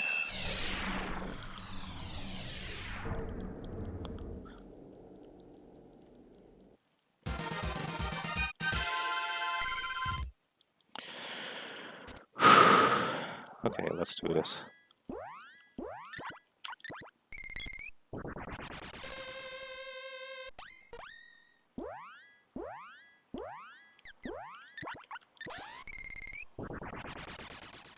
Not necessary, but for safety.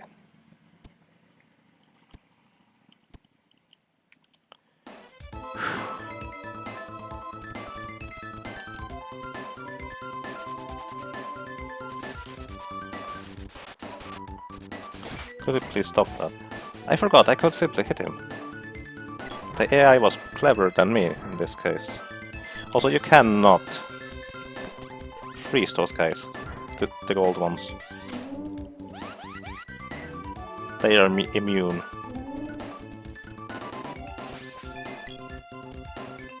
Also, those yellow guys can kill you outright, as in, they don't do damage, they kill you.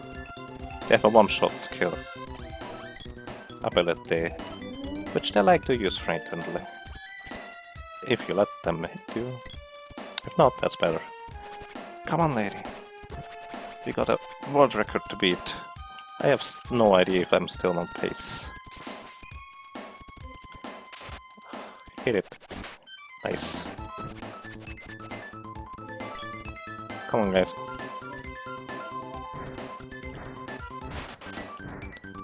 These guys are not as nice as the other ones, who only slash on the second attack. Go past. Need the spell.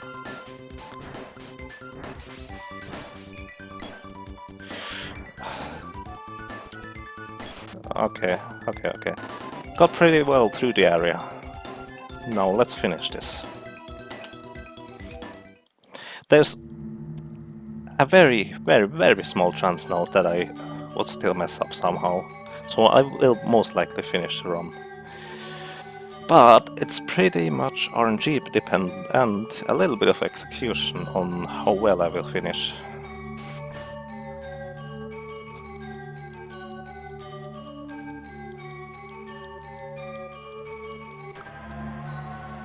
So let's crack some skulls with a boom.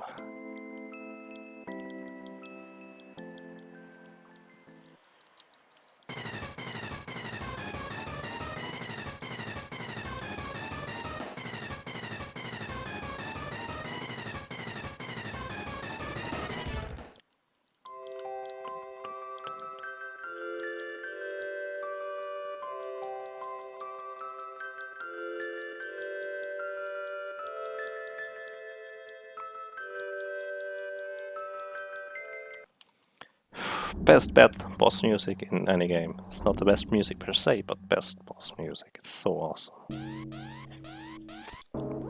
Setting the girl in front of the boy again, so she will be absorbing most spells, not all of them. A little bit more. This should hit. Also putting the sprite in front.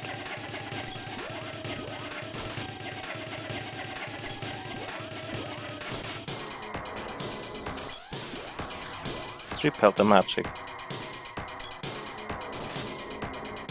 Oh. That's unfortunate. If you're lucky, he will simply stay up. I'm not going for the headbang strategy, I'm sorry.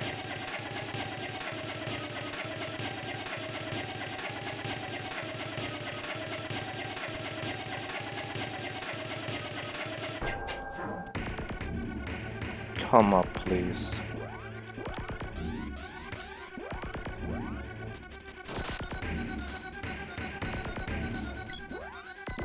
That's why. That's usually what happens. Come, please! Don't do that! Hello! I would like to finish this run. Today.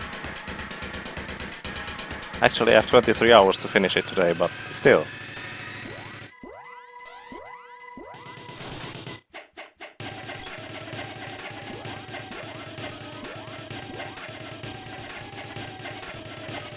There's a bear. Hang on.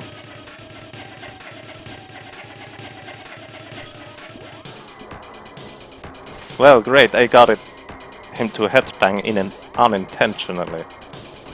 That's the headbang.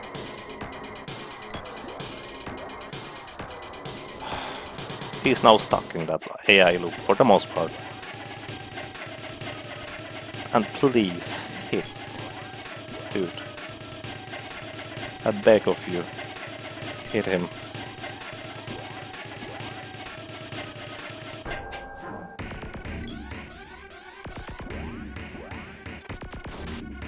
Okay.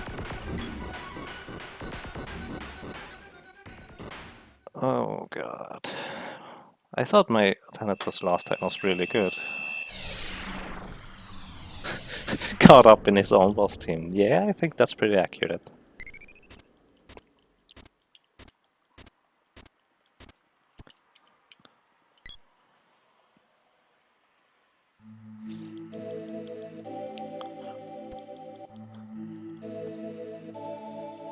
Well, I really like the headbang strategy, but it's so risky.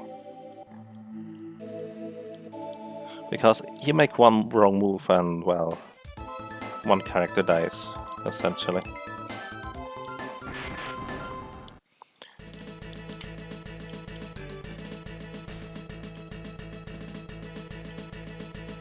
Maybe I should have gone for it anyways, when he decided not to show up anymore.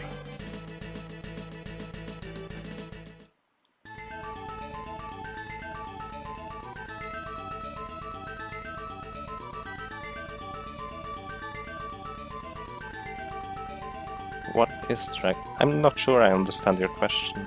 I don't get the Mitch mallet anymore, if that's what you're asking.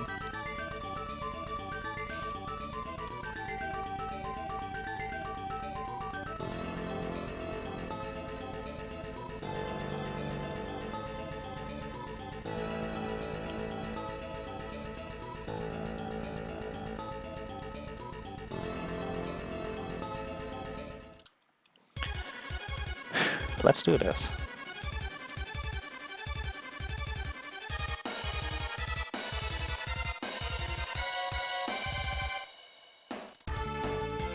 I don't need a pesky mana sword. I need a fully charged spear. Nice, I got it. That's a good charge. Now let's hope he comes from below, the mana dragon that is, when he appears. The reason for him to...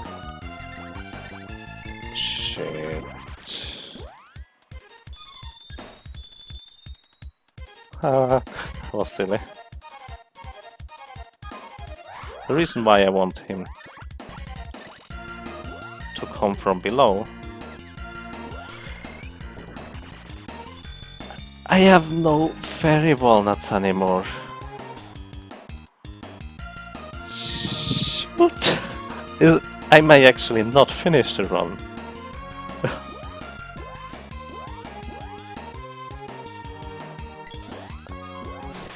Oh, shit.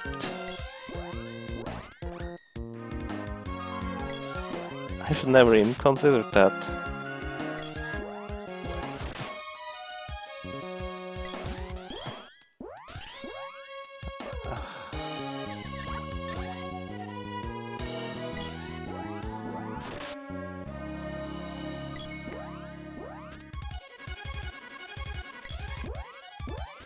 That's actually scary.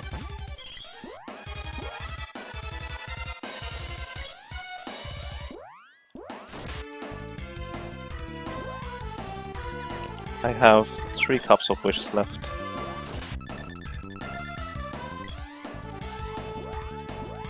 Actually, you're right. I shouldn't have bothered with that.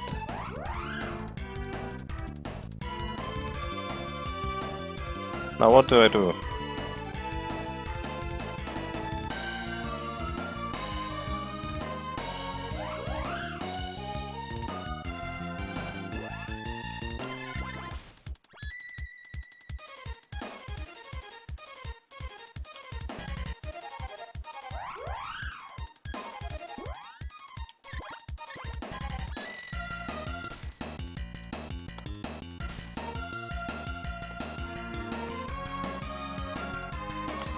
Actually, I have to revive the sprite here, because in case he casts, I want to be able to... Exactly. Damage buffer.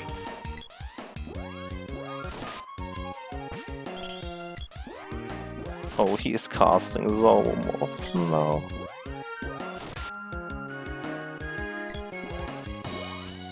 That's really scary. And I'm hitting so little.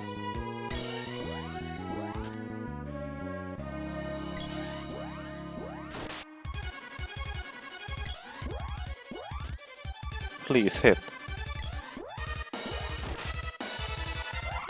This will kill her. Not yet.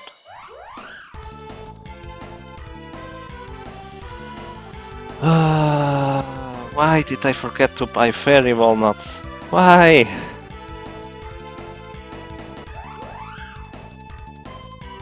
Why, oh why? Was I so dumb? He will survive it, but the sprite won't.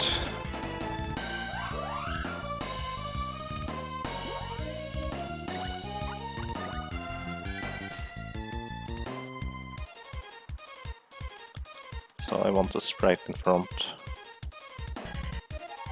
Also, it's pretty unlucky that he decides to fly in from above. This round I should kill him.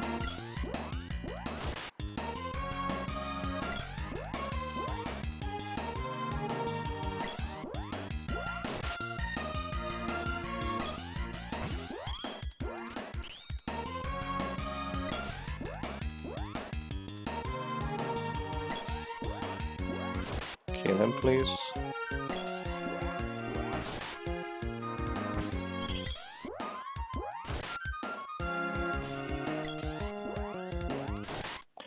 Okay, he's dead.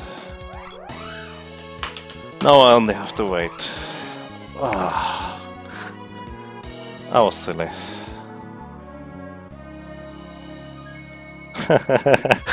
Missing 220. Ah. That's kind of unfortunate.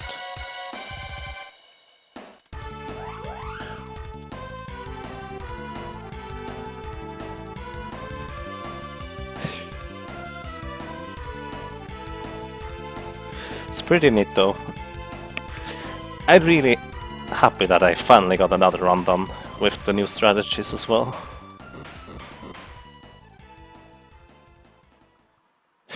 So, technically speaking, that's a new record.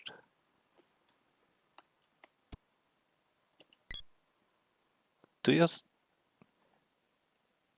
When do you split? When it starts fighting out or when it stops? That's a good point. Now it comes from below. Yeah, at least my last split isn't that perfect anymore, so I can make out 2 minutes.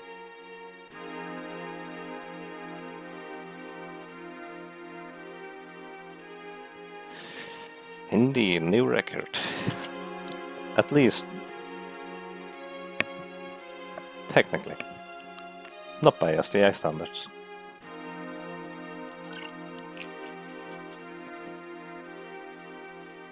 Thank you.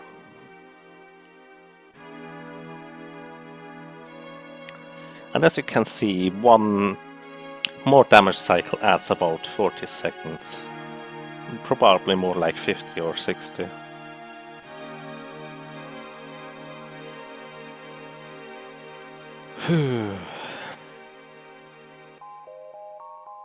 Don't forget to buy fairy bundles, you have to play so much more risky.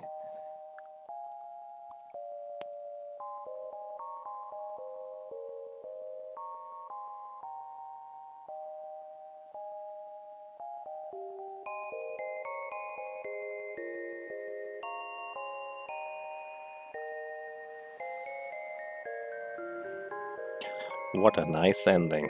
By the way, this screen is only one screen long, which means it constantly loops around.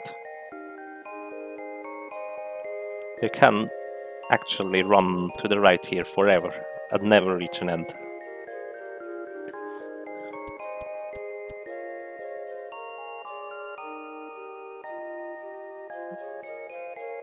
Well, I hope so. He really has to get a good run in once in a while.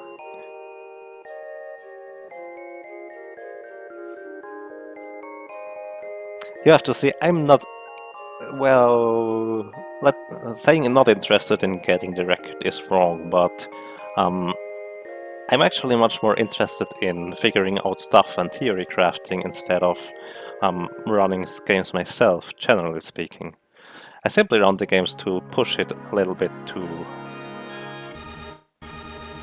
well, let's say greater limits.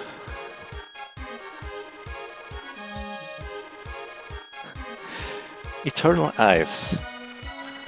I think... yeah, I think I will try this game. I mean, no reason not to. Good thing you remind me of it, because I would already have forgotten about it again. Also, incredibly awesome victory music.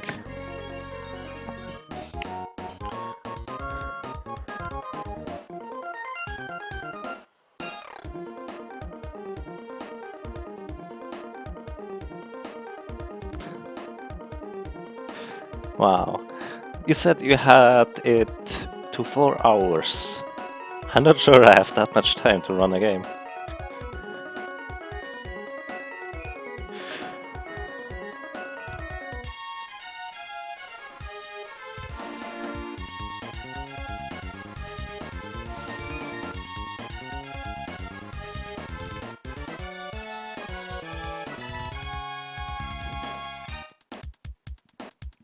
$310, oh good. That's only half an hour more than Secret of Mana. Well, I'll play it at least, I guess. Because it sounds interesting.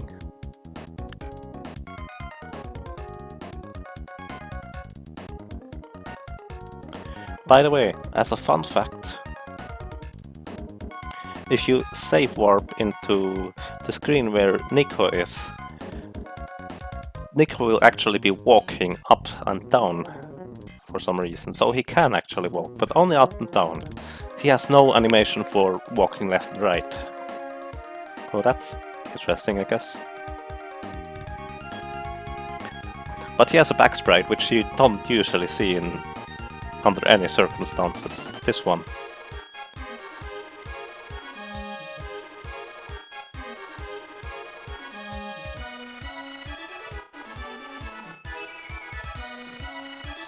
Maybe it's 3:30. Maybe it's 4 hours. We'll see about that, I guess. If it's interesting enough, I might consider it, but I don't promise anything.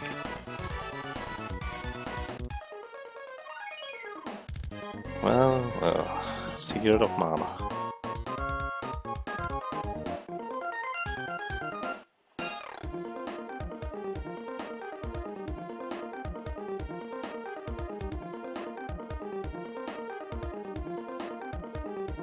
One spell, 10 seconds slower. I'm not sure that will account for half an hour.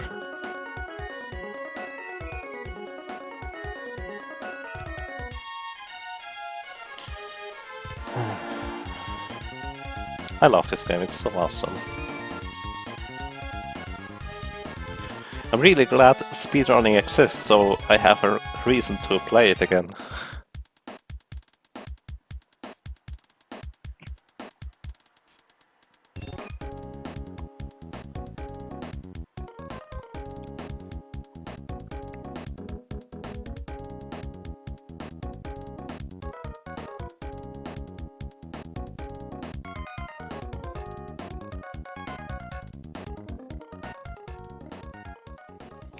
So that's that,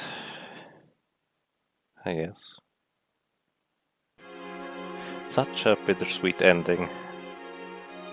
The boy will never know who his father and his mother is in the speedrun, but I guess that doesn't really matter.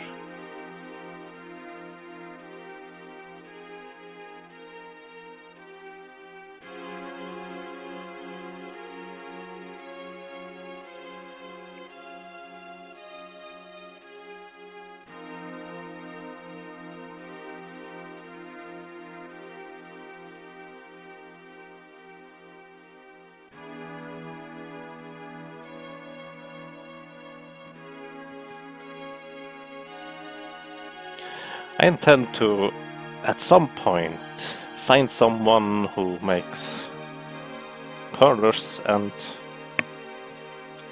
let him pearl this screen here. Or her. Doesn't matter.